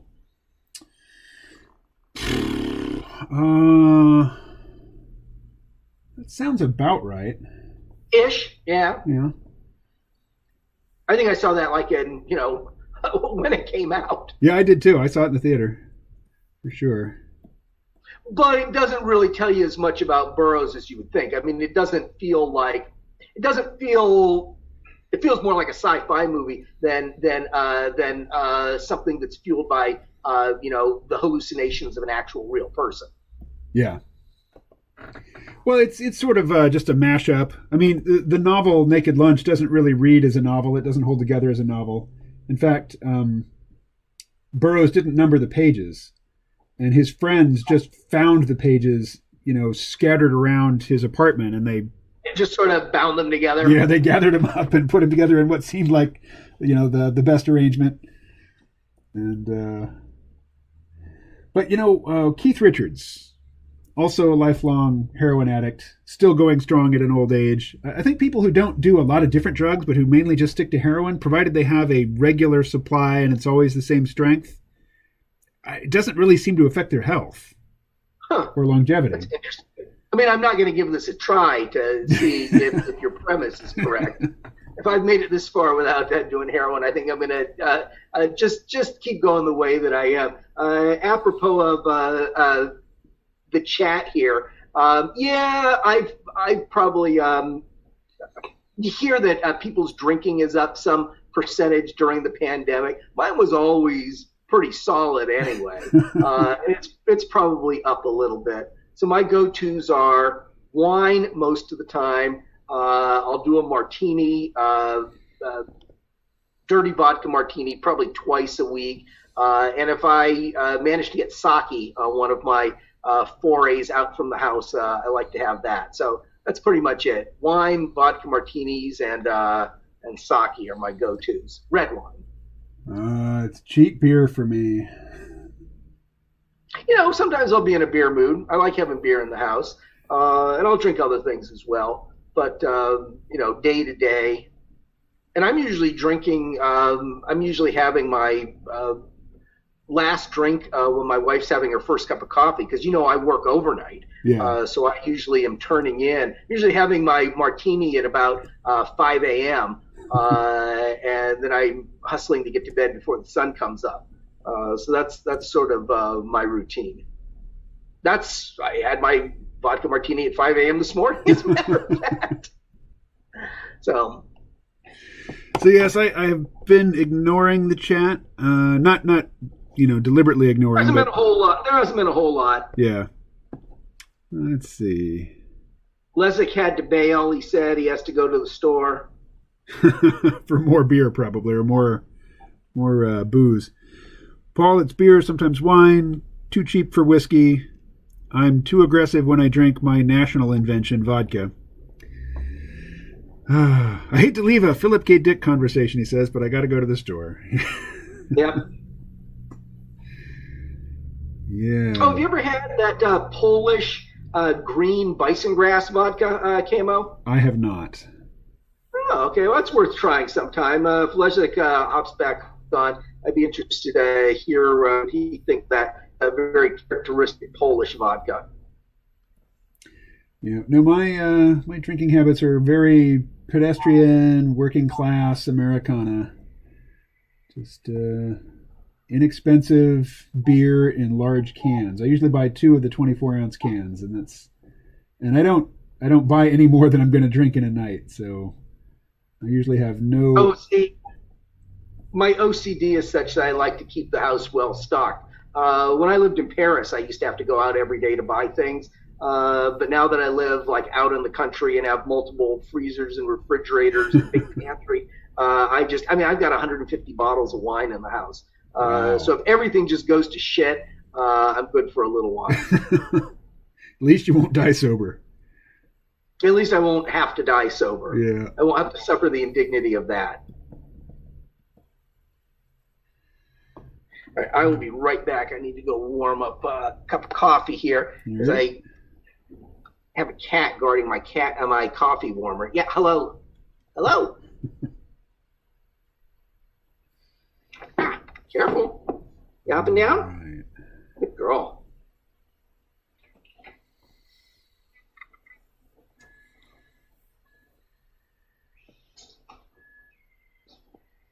Can you sit on your little rug?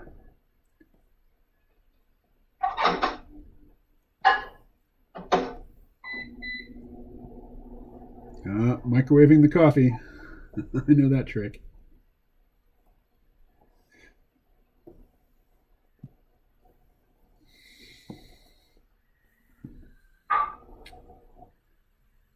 Right.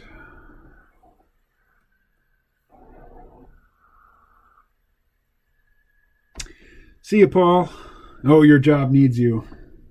It's what you get for going into the office.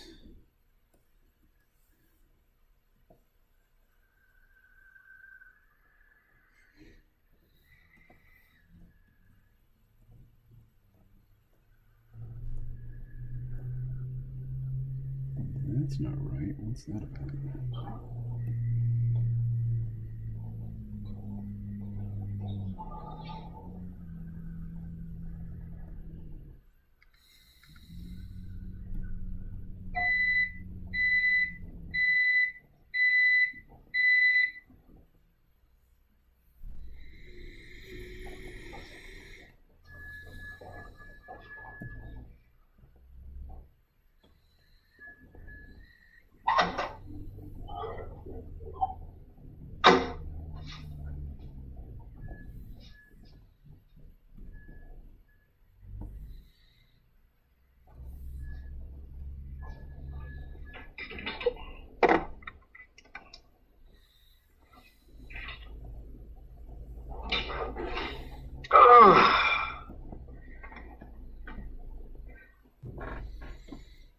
So does your chat stay up on the YouTube page after the live stream is over, or does it disappear after the live stream? I think the chat is archived along with the audio and video.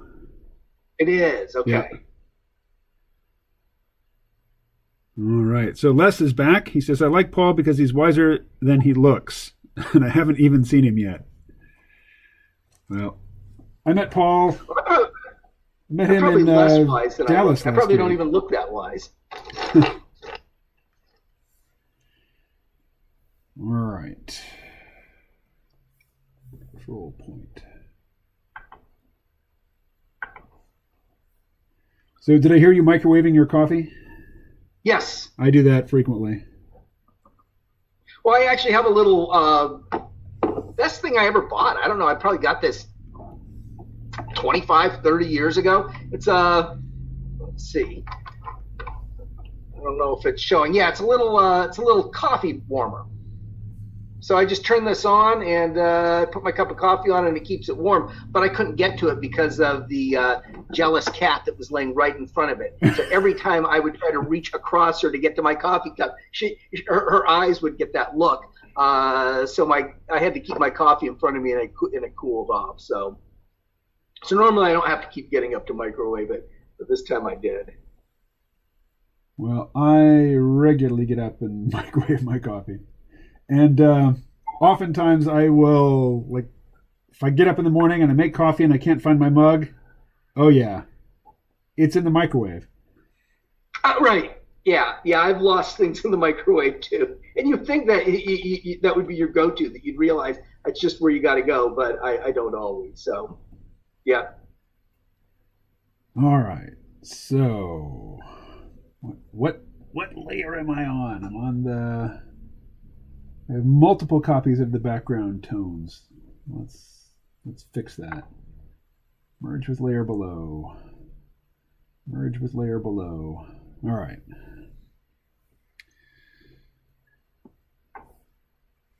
So presumably, because you're like multitasking and chatting, you probably don't get quite as much done on the live streams as you would do if you weren't live streaming. Or would you just not be able to get more done in a certain period anyway because you'd start to lose your focus? Yeah, the live stream keeps me on task. Okay. So it's not actually a detriment. It's more like you can't goof off in certain ways if you're live streaming and people are watching. There will be documentary evidence of my goofing off if I do it on the stream. Well, and you're a freelancer just like me. We eat what we kill. There's none of the luxury of a check just coming in. Having a normal job had its downsides. One of the upsides was if any given day you didn't accomplish anything, you were still going to get paid. Yeah, and you didn't have to do anything in particular to get paid. Like, you didn't have to submit an invoice. You didn't have to follow up on it. You didn't have to. Right. It's just the money just appears in your bank account at regular intervals. It's like, wow. I think people with day jobs, they don't appreciate that particular aspect of it. There was a commercial that used to play, and it's one of many that of a similar type. That would talk about people who had like settlements or what was the phrase they used to use? Do you have a small fixed income? And of course they would phrase it as if that was a terrible thing, and I would think, oh my God, a small fixed income, wouldn't that be great? Wouldn't a small fixed income just be such a luxury? It's your UBI.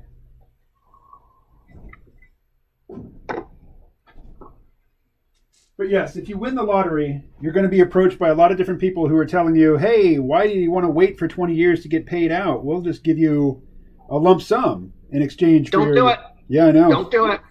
Don't do it. Because 20 years from now, you're still going to need that damn money, and having it coming in is going to feel pretty good. Yep.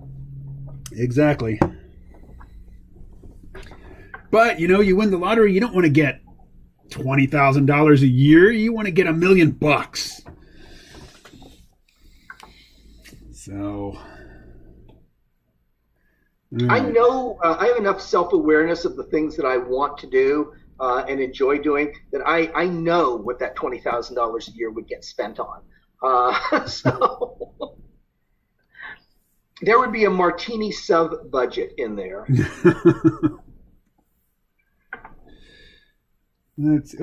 Wrong layer. Let's go character tones.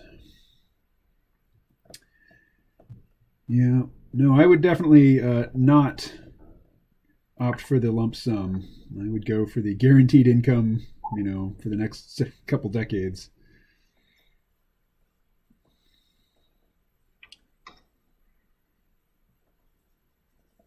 All right. I'm going to post a couple of links to some of my ongoing projects in chat, if that's okay with you, in case anyone who's following is interested in checking them out. Yeah, I don't think you'll be able to post a link, but you can send it to me, or you can post it in the Zoom chat, and I'll transfer it over to the YouTube chat. Oh, okay. But YouTube won't let anybody but me post links. Okay. Well, I'll just say that if anybody wants to check out any of my stuff, just go to skirmisher.com, skirmisher, skirmisher.com. And in that, these are all friends of KMO. You know what I'm going to do? When I will post KMO, I'm going to post a coupon code. And if anybody wants any of the stuff from skirmisher.com, that'll give them 50% off on it. Well, do post the links in the Zoom chat, and I'll transfer them over. So there'll be in Zoom chat. Yeah. Okay, let me do that. Sorry, I multitask so badly, but I will do that while we are sitting here. All right, now. Background tones. All right.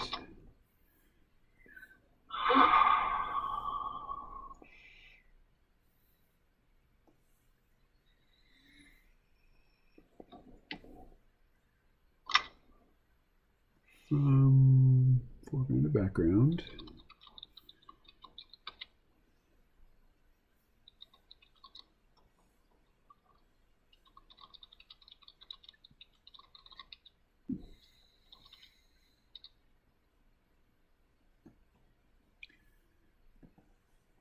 Michael, how long would it take you to get to Dallas from where you live?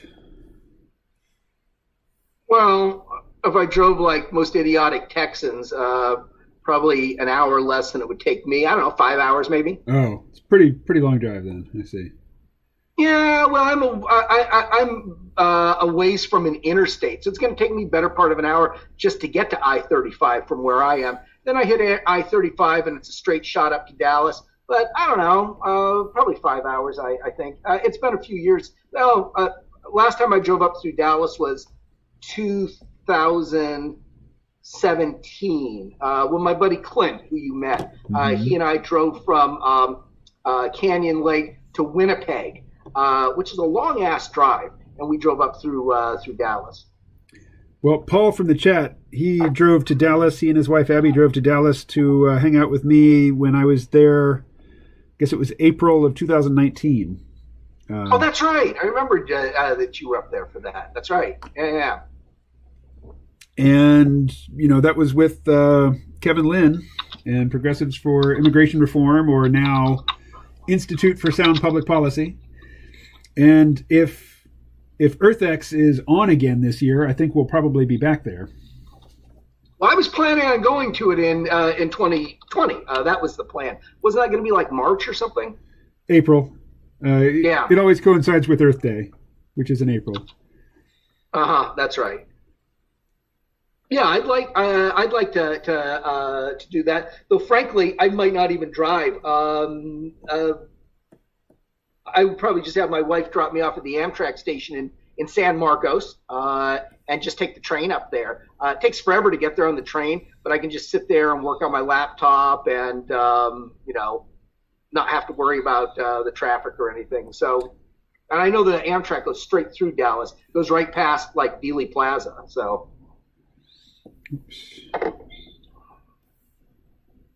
Yeah, we have Amtrak here. There's a train called the Vermonter. And Amtrak is running even in the pandemic, but the state of Vermont is not allowing them to bring passengers into the state.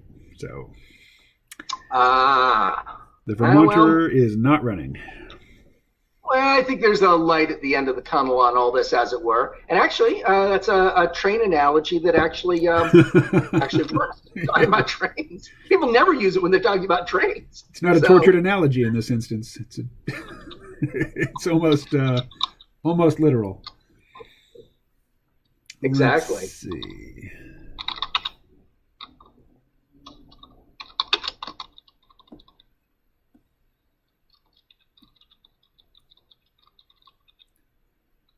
Uh-oh. Zoom is trying to get my attention here. What's this about?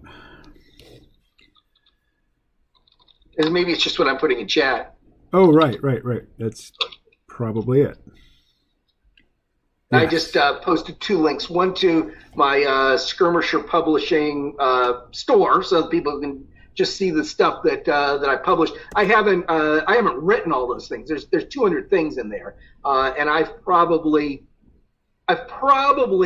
edited or laid out most of them, and I've probably contributed as a writer to maybe 40 of them, and then I've actually written in their entirety a number of them. Like City Builder is my big project. That's a 240-page book we just re-released.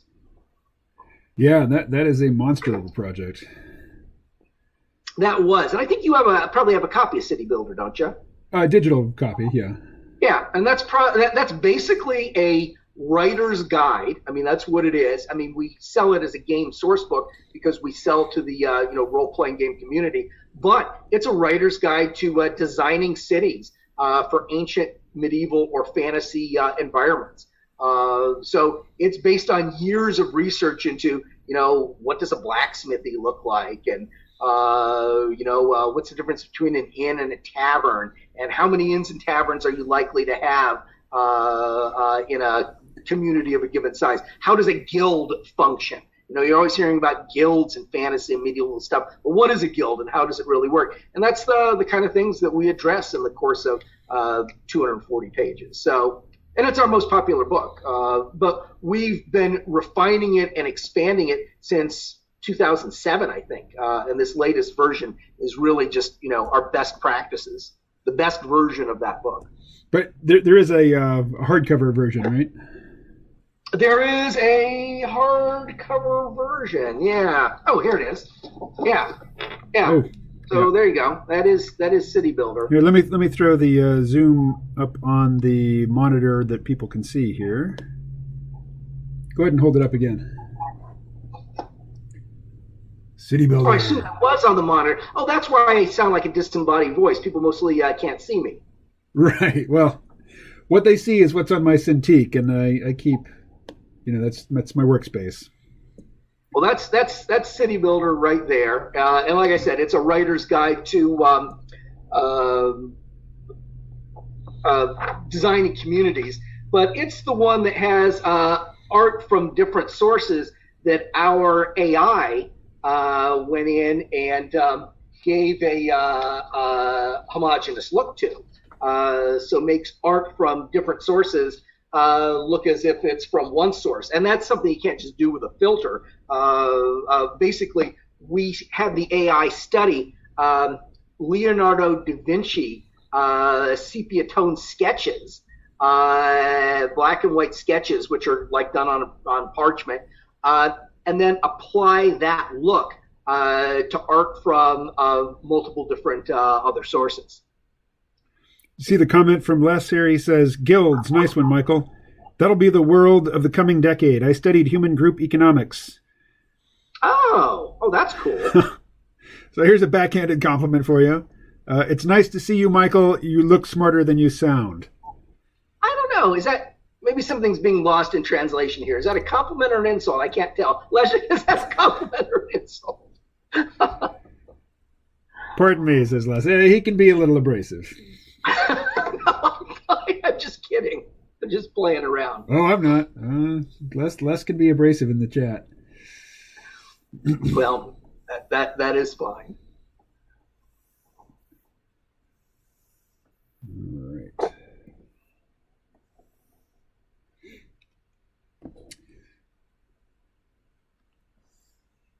So I have not done any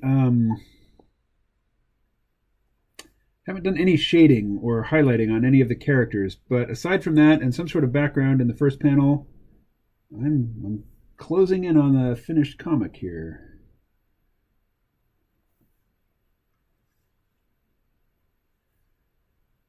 Let's see. Actually, let's undo that.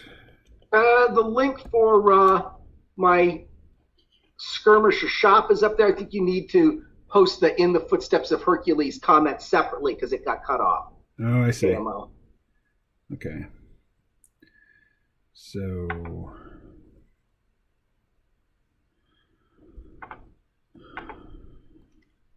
I don't mean to be jamming up your chat with stuff.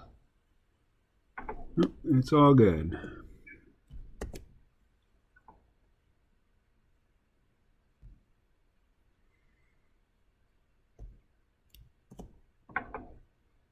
Let's see. There we go. How's that?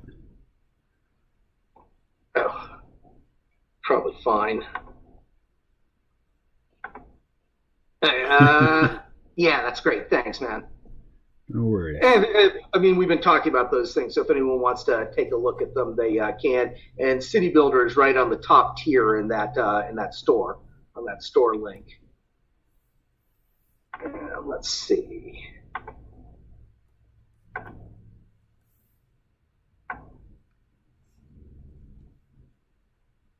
All right. Well, it's almost 4:20. Oh no!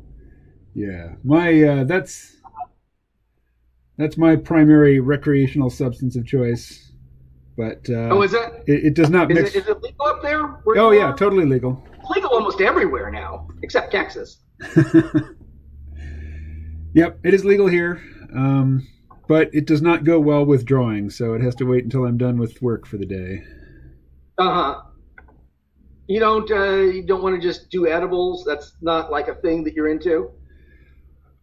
Too I old know school? where to get flour, and I don't need to drive. The guy just comes to my house. But if I wanted flour, if I wanted edibles, I'd have to drive down to Northampton, Massachusetts, and I don't have a car right now. So, and also that's much more expensive. Yeah. So, in a lot of ways, edibles are for people who are afraid of smoking, and I've been smoking weed since I was 17, so I'm comfortable. I'm comfortable with it. Well, there's nothing wrong with being a little old school, and there is such a thing as being late to the party. And I don't know. I've never had a lot of respect for people who made themselves out to be big drinkers, but have to mix things to the point where they can't really taste the alcohol. Oh, you can't even taste the alcohol anymore. Oh, well, then just shut the hell up. I've never really been into sweet or fruity drinks. I mean, probably the best martini I have ever made, and it was a paragon of martinis. It was made with pepper infused vodka, and I got gymongous olives that I hand stuffed with whole anchovy fillets. It was just so good. But obviously, there's nothing sweet in any of that. Yeah, it sounds amazing. It was really good. Well, you've been talking about visiting down here, and if you ever do, absolutely, we'll do martinis when you're over here. Did your kid ever move down here, Camo? No, he's just riding out the pandemic at his mother's place. Yeah, okay. But it was the pandemic that more or less derailed him moving down here? As far as I know, it's kind of hard for me to get information out of my son. Yeah, well, that's typical. I've got kids in their 30s, so I know. Yeah. Oh, what did I do? What did I do?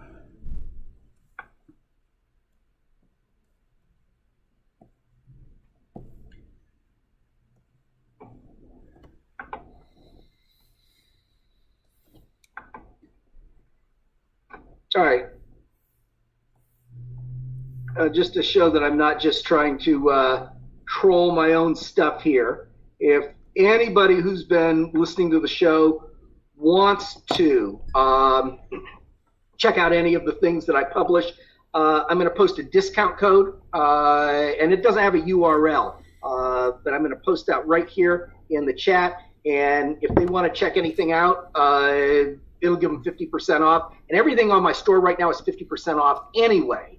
So if anyone wants to pick up a nice book, they can get it for what would essentially be like 25% off. So all they have to do is if they buy something, when they check out, they just put in this discount code and it'll take it down to half of whatever it said. So if anyone wants to check something out, they can do that. Would you send me that via email, and I will put it in the description for the video, because I think it'll be pretty hard for somebody to fish it out of the chat after the fact. You want me to send it to you in the Zoom chat? Yeah. I will do that right now.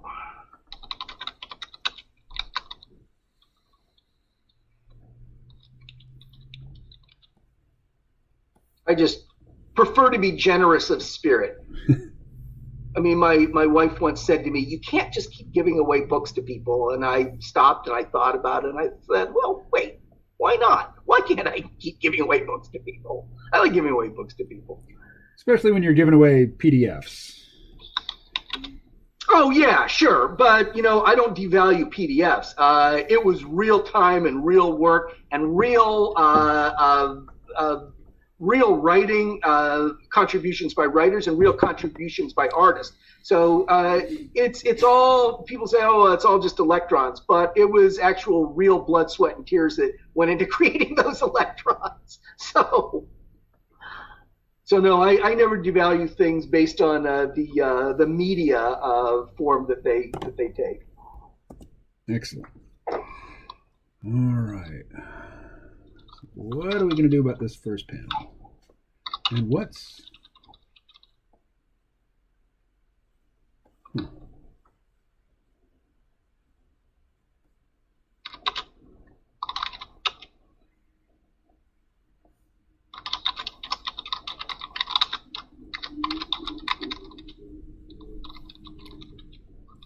We'll have Pix say that she'll be right there.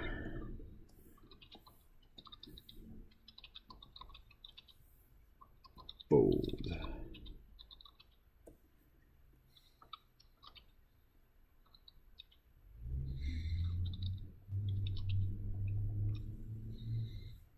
Okay.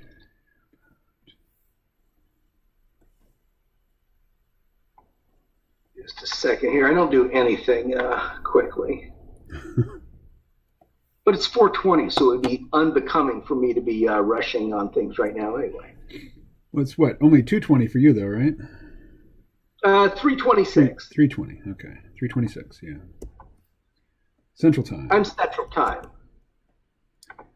Same as my mother in Arkansas.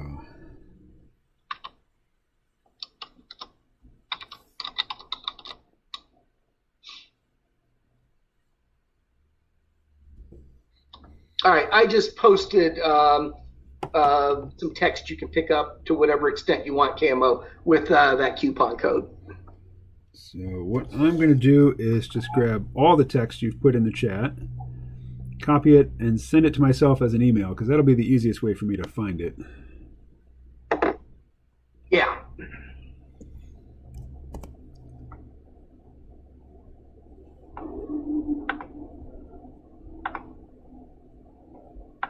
So you're doing these live streams every day now between 2 and 5. Monday through Friday. Yeah, but I mean that's pretty labor intensive. That's a big deal. Well, it keeps me honest as about how much drawing I actually do. My friend Amanda, who once again you've met, she does live streams, and I think she's doing 1 or 2 a week. So she's not doing as many. But I watch those sometimes, and they're pretty good. Well, when next you talk with her, let her know she's not following me on Instagram, even though I follow her. I will mention that. I'll be talking to her on Thursday, so I will make note of that. Okay. Whoops. You need to specify She's at least active on one recipient. Twitter. She uses Twitter a lot. And I am more and more an Instagram-centric kind of guy. Yeah. Twitter has just gotten so nasty. Well, it has. It has. I mean, but, it's always been I don't nasty, want but personal interaction there. yeah. Let's see. To subtract. But no, you are correct. You are very right. It's just the medium doesn't lend itself to thoughtful communication for the most part.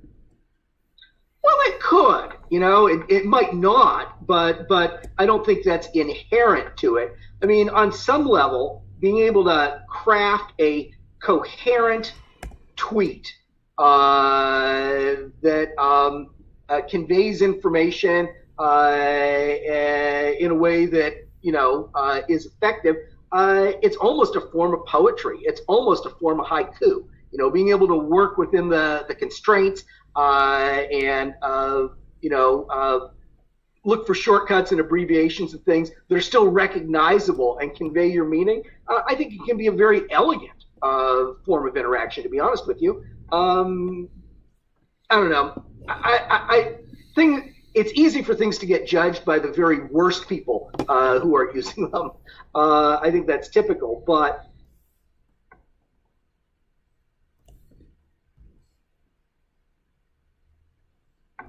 all right.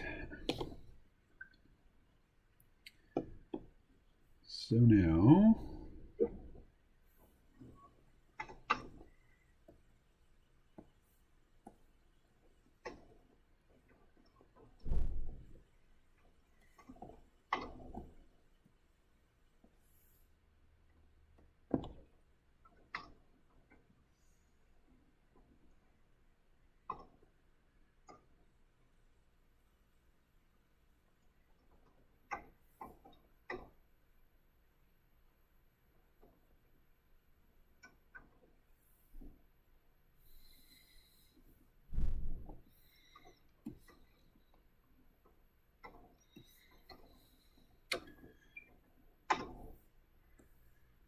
alrighty.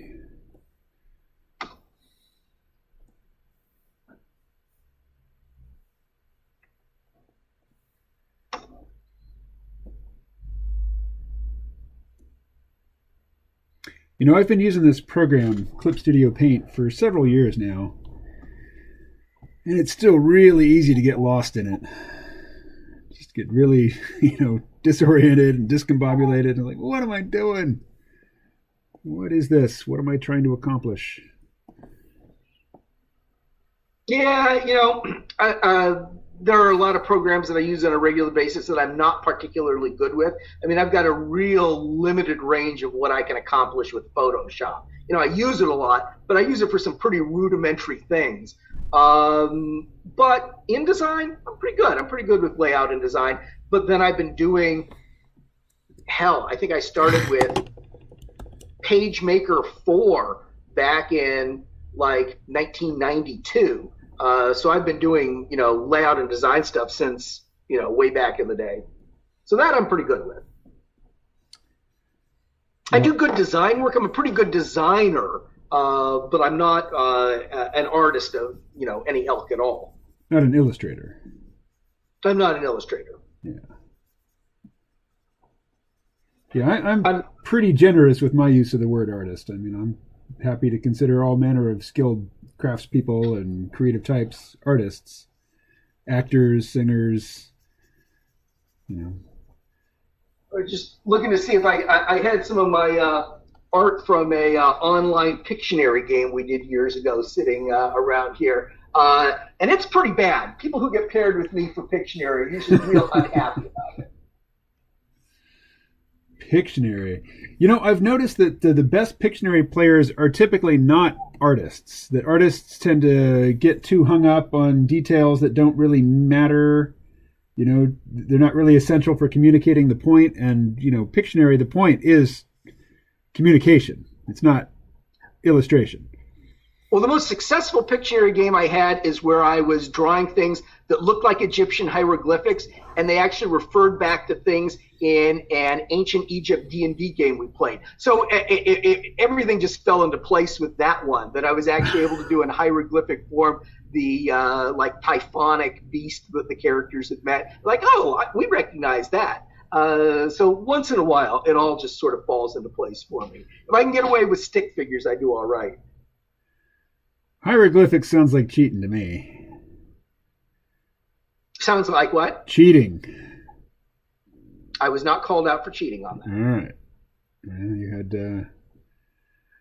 I just hieroglyphic style. I'm not actually fluent in hieroglyphics. Basic dance. Pretty good with English, but after that, and I was learning a Spanish phrase a day when I was hiking the Camino de Santiago back in 2018. So I was on the trail for like 36 days, and I tried to learn a new phrase every day while I was traveling. So I was doing okay with Spanish back in 2018. Oh, right on. Yeah, I was studying Spanish right up until the moment the pandemic convinced me that I wasn't going anywhere, and then I just couldn't bring myself to do it anymore. Right. Yeah.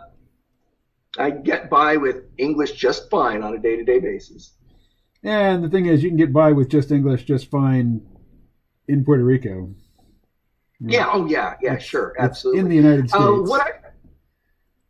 What's that? Sorry, I didn't mean to cut you off. No, just saying something that you already know, that it's in the United States.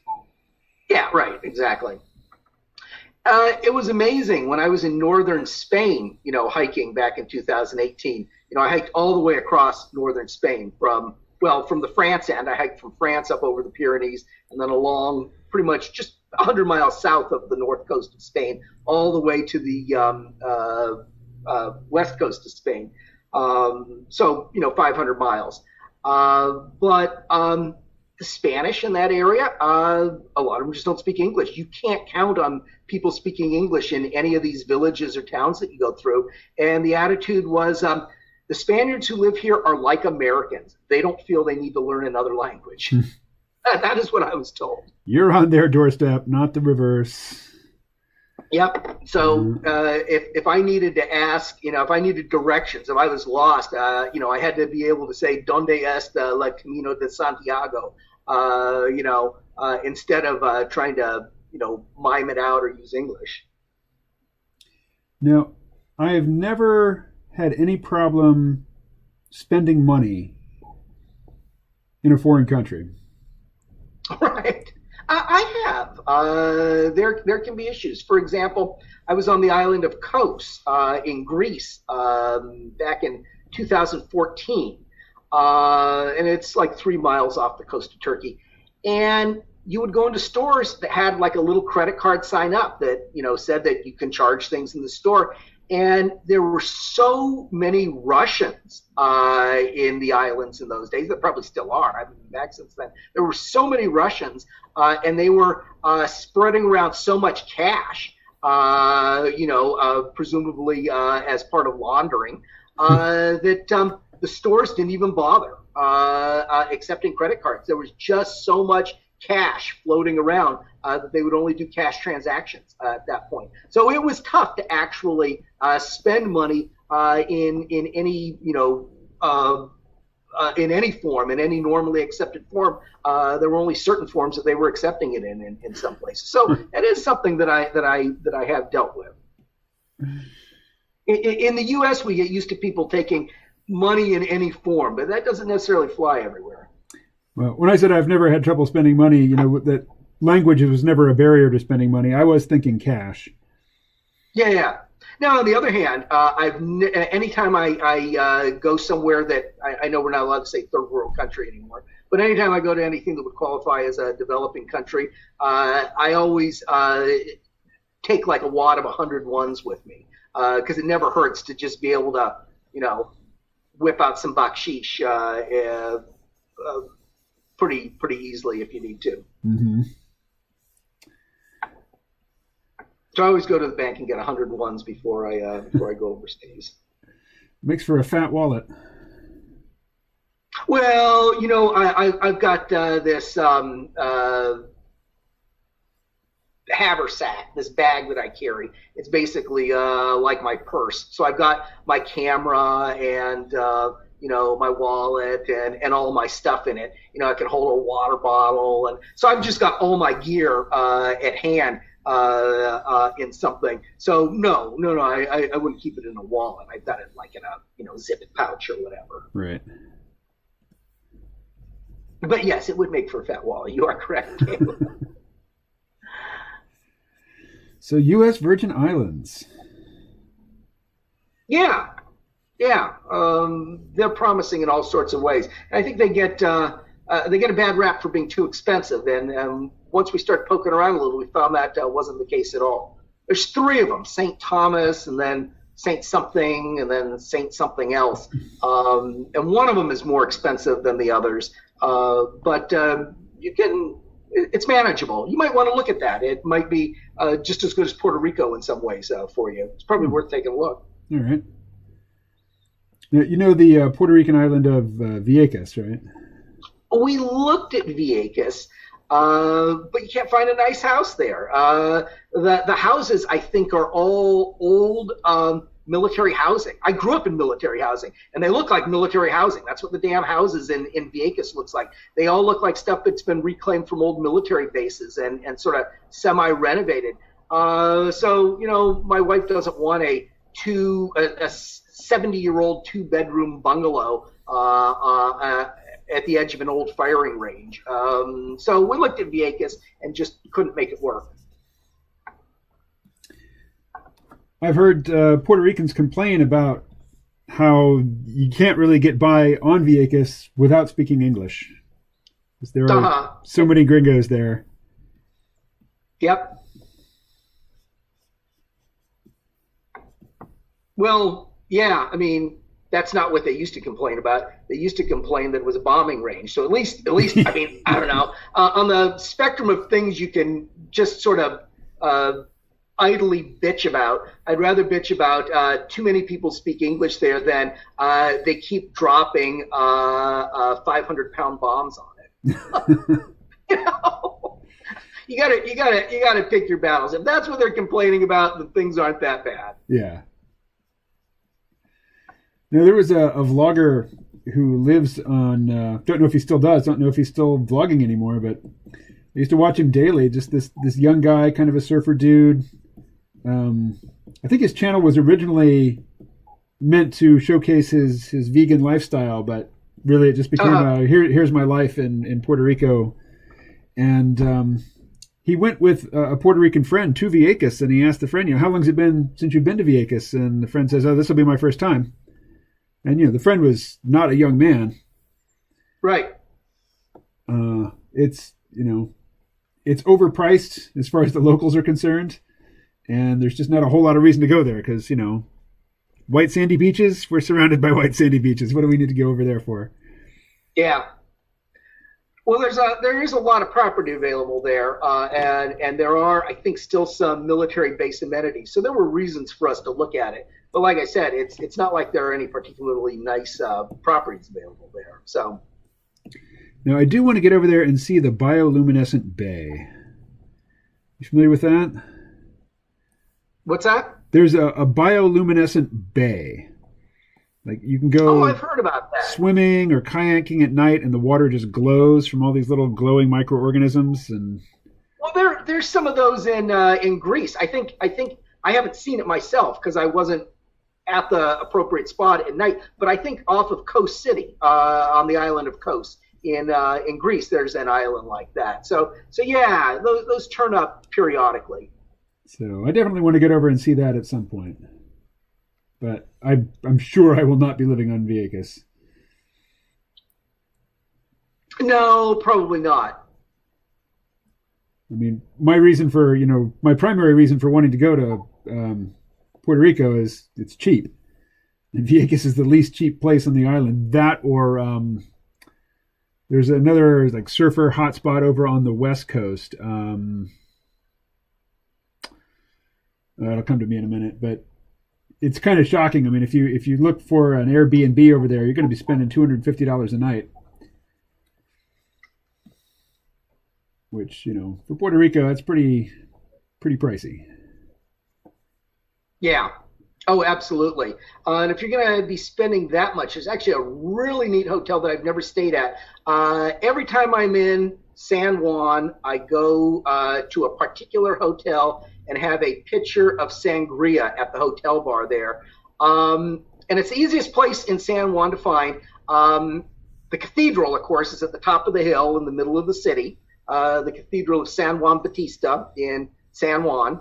And then right across the street from it is Il Convento, which is a hotel that is built in an old convent.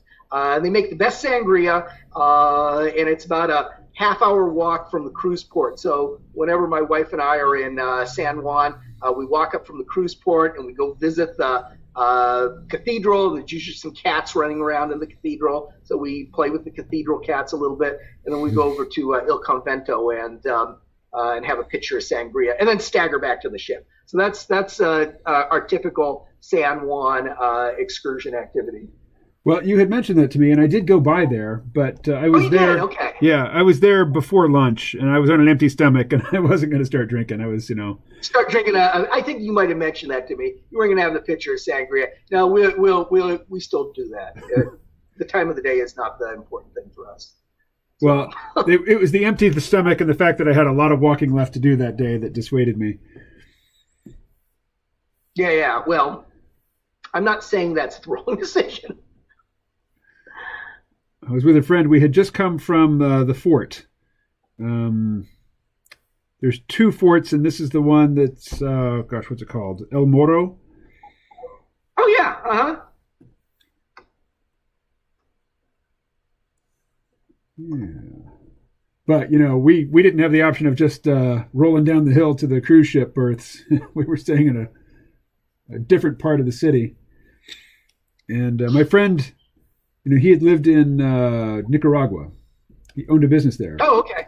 And he speaks fluent Spanish. And, we'd been taking Uber everywhere. And he wanted to take the bus back to where we were staying, just for the local experience. And we were trying to find a bus stop. And we kept, walking around. And he'd walk up to people and ask them in Spanish, where I can catch the bus? And invariably they would answer in English, just take an Uber. It's like, yep. You don't have Uber? Get the app on your phone and call Uber, and a car will come. They're like, bus? What are you talking about? Take the bus. Why would you do that? Well, he just wanted the experience. But the buses in San Juan, they have prescribed routes, but they don't have a schedule. Like you can't plan to use them. You can't use them for commuting. If you have to be at your job at a specific time, you either have to leave a lot of flex, a lot of space, a lot of cushion, or, just drive.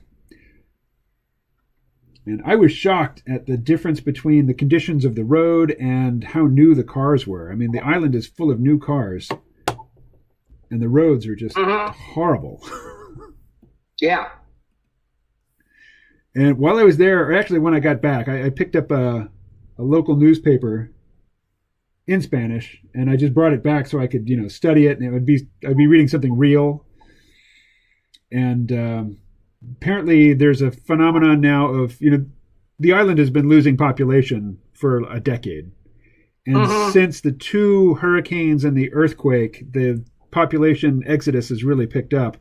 And lots of people, they have a car note. They're buying a car on installments, and they just drive their car to the airport, park it in the airport parking lot, get on a plane, fly to the mainland, and they just abandon the car at the airport parking lot.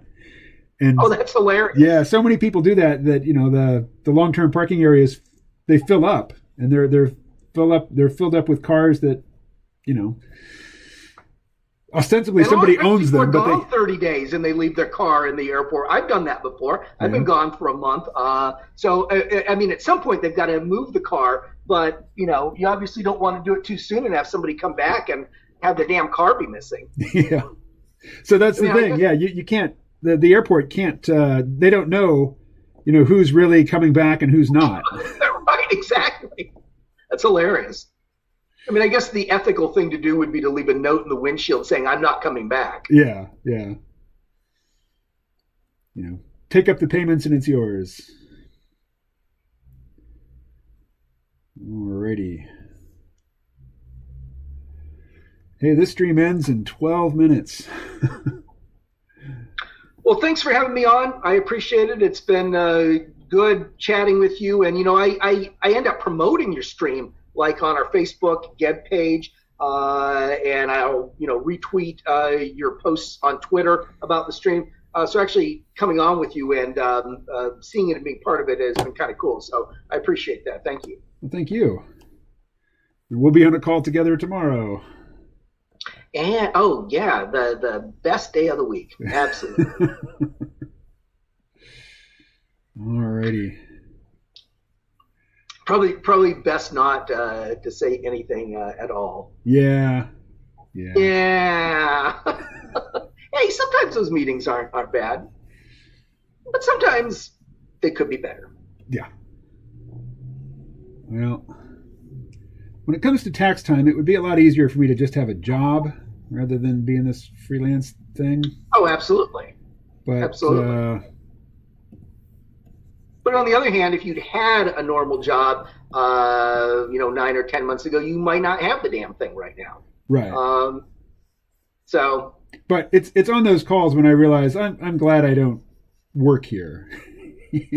Yeah. Right. Yeah. Where I'm just calling in once a week and then knocking out some taskers and reporting back on them a week later. So. Yeah. Well, I enjoy consulting with it for any number of reasons, because I go way back with Kevin. So it's actually kind of cool for me to be able to work with someone that, I've known since like 1989. I like that. That's kind of like a full circle thing for me. So I enjoy being able to work with Kevin on a project, and it ties in, as you know, pretty well with the things that I do. But no, I would not want to work there full time. That's when they started talking about what some sort of a media relations person. I'm like, well, this is. I didn't even say it out loud. I'm like, oh, well, this is my training. This is what I do. This is what I did for years with nonprofits and lobbies and stuff like that in Washington D.C. I'm like, oh God, no, I don't want to do that. I'm not applying for this job.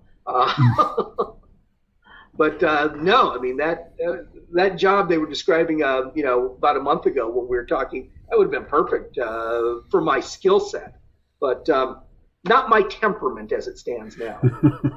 Right. Yeah, my temperament doesn't always mesh well with that culture. No. That's an understatement. Well, I would do well with it, but I would just be hating life. Yeah.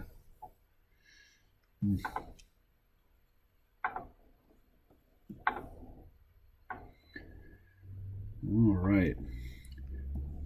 I was toying with the idea of proclaiming that when the stream is over, the comic will be done, but that's not quite going to be it. I'm going to have to walk away from it for a while and then come back and. The way it works with writing, there are things where I can't get over the hump on something, especially with layout and design. There will be some, layout and design is like a Tetris game. There'll be something I can't quite make work. And I just set it aside. I come back 24 hours later, and it usually falls right into place. Yeah. Just got to get away from it for a while. So I think in 9 minutes' time, I'm going to shut down the stream, shut down the Zoom call, and I'm going to walk down to the convenience store and get my evening's ration of beer. Your evening's ration. Well, if you live right next to an inconvenience store, that makes it easy to do. So. Yeah, except when it's, Alexa, what's the temperature? Right now, it's 25 degrees Fahrenheit. Tonight, expect a low of 17 degrees.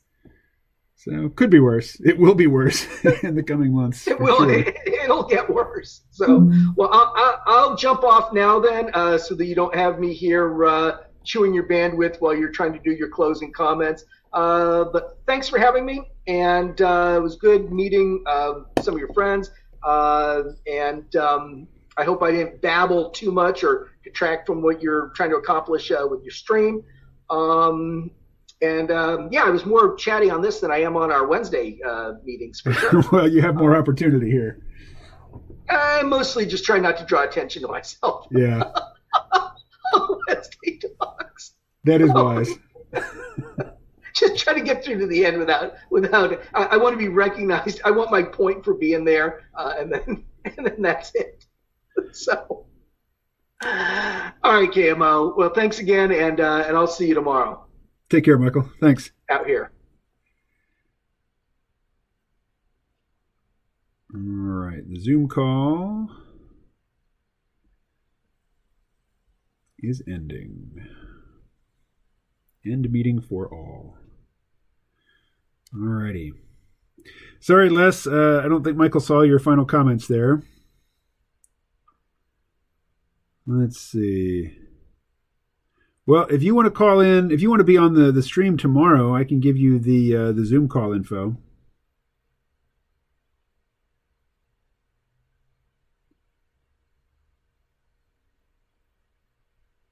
So send me an email,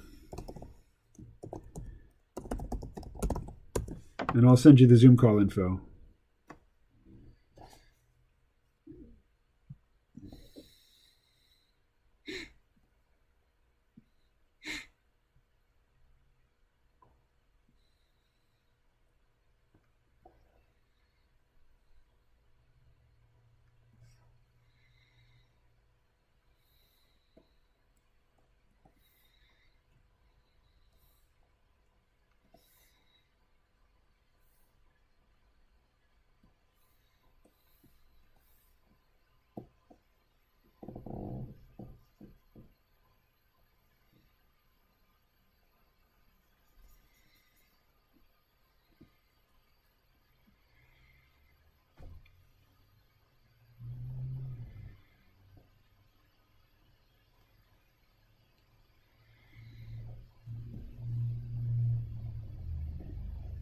All right. Michael, I see you're still in the chat. All right. Yeah, Michael, if you want to come back, feel free to multitask as well. So if you have some task that you can do while talking, we can even compare notes on that.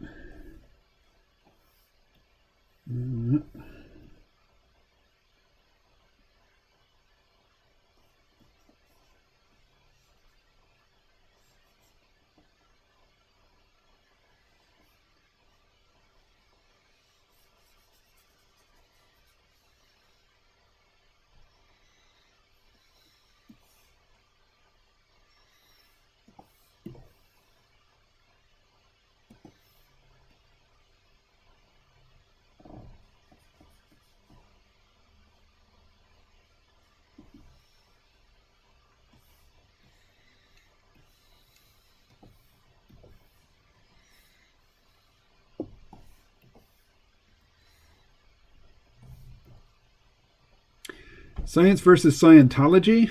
That's an easy one. I think you mean scientism, right? Because I got nothing good to say about Scientology.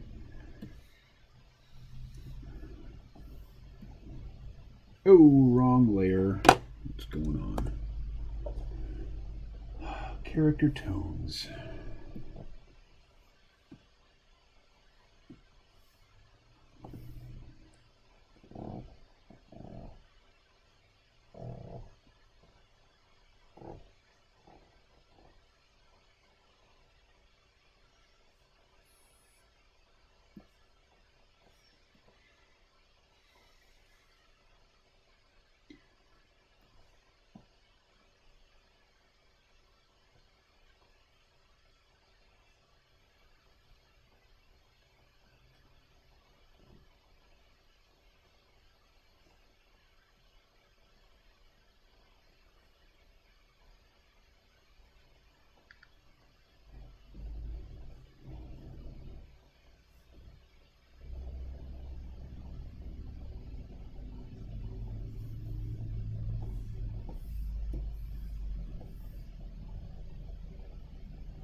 Oh, what am I doing here?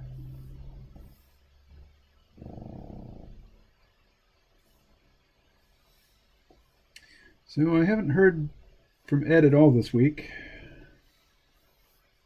Hope he's all right. Ed, if you're listening, I hope you're all right. Hope things are going well.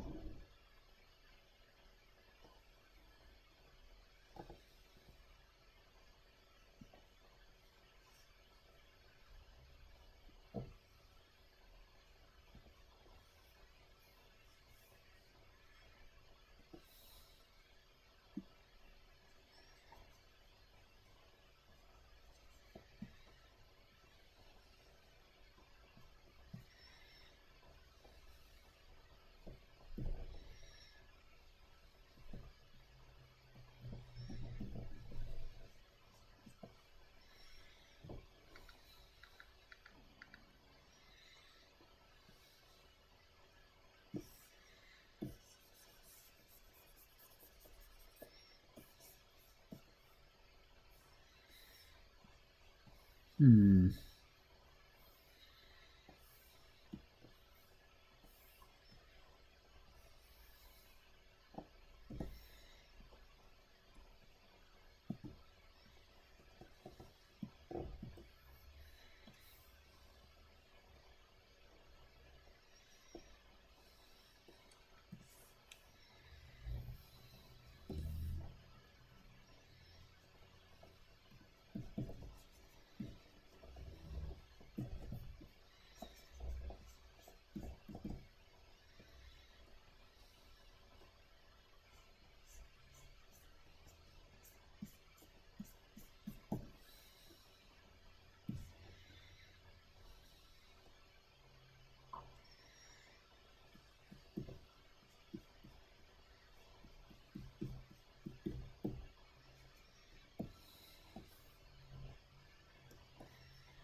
All right. Well, it is 5:01, so I'm taking a break, although this comic is not finished.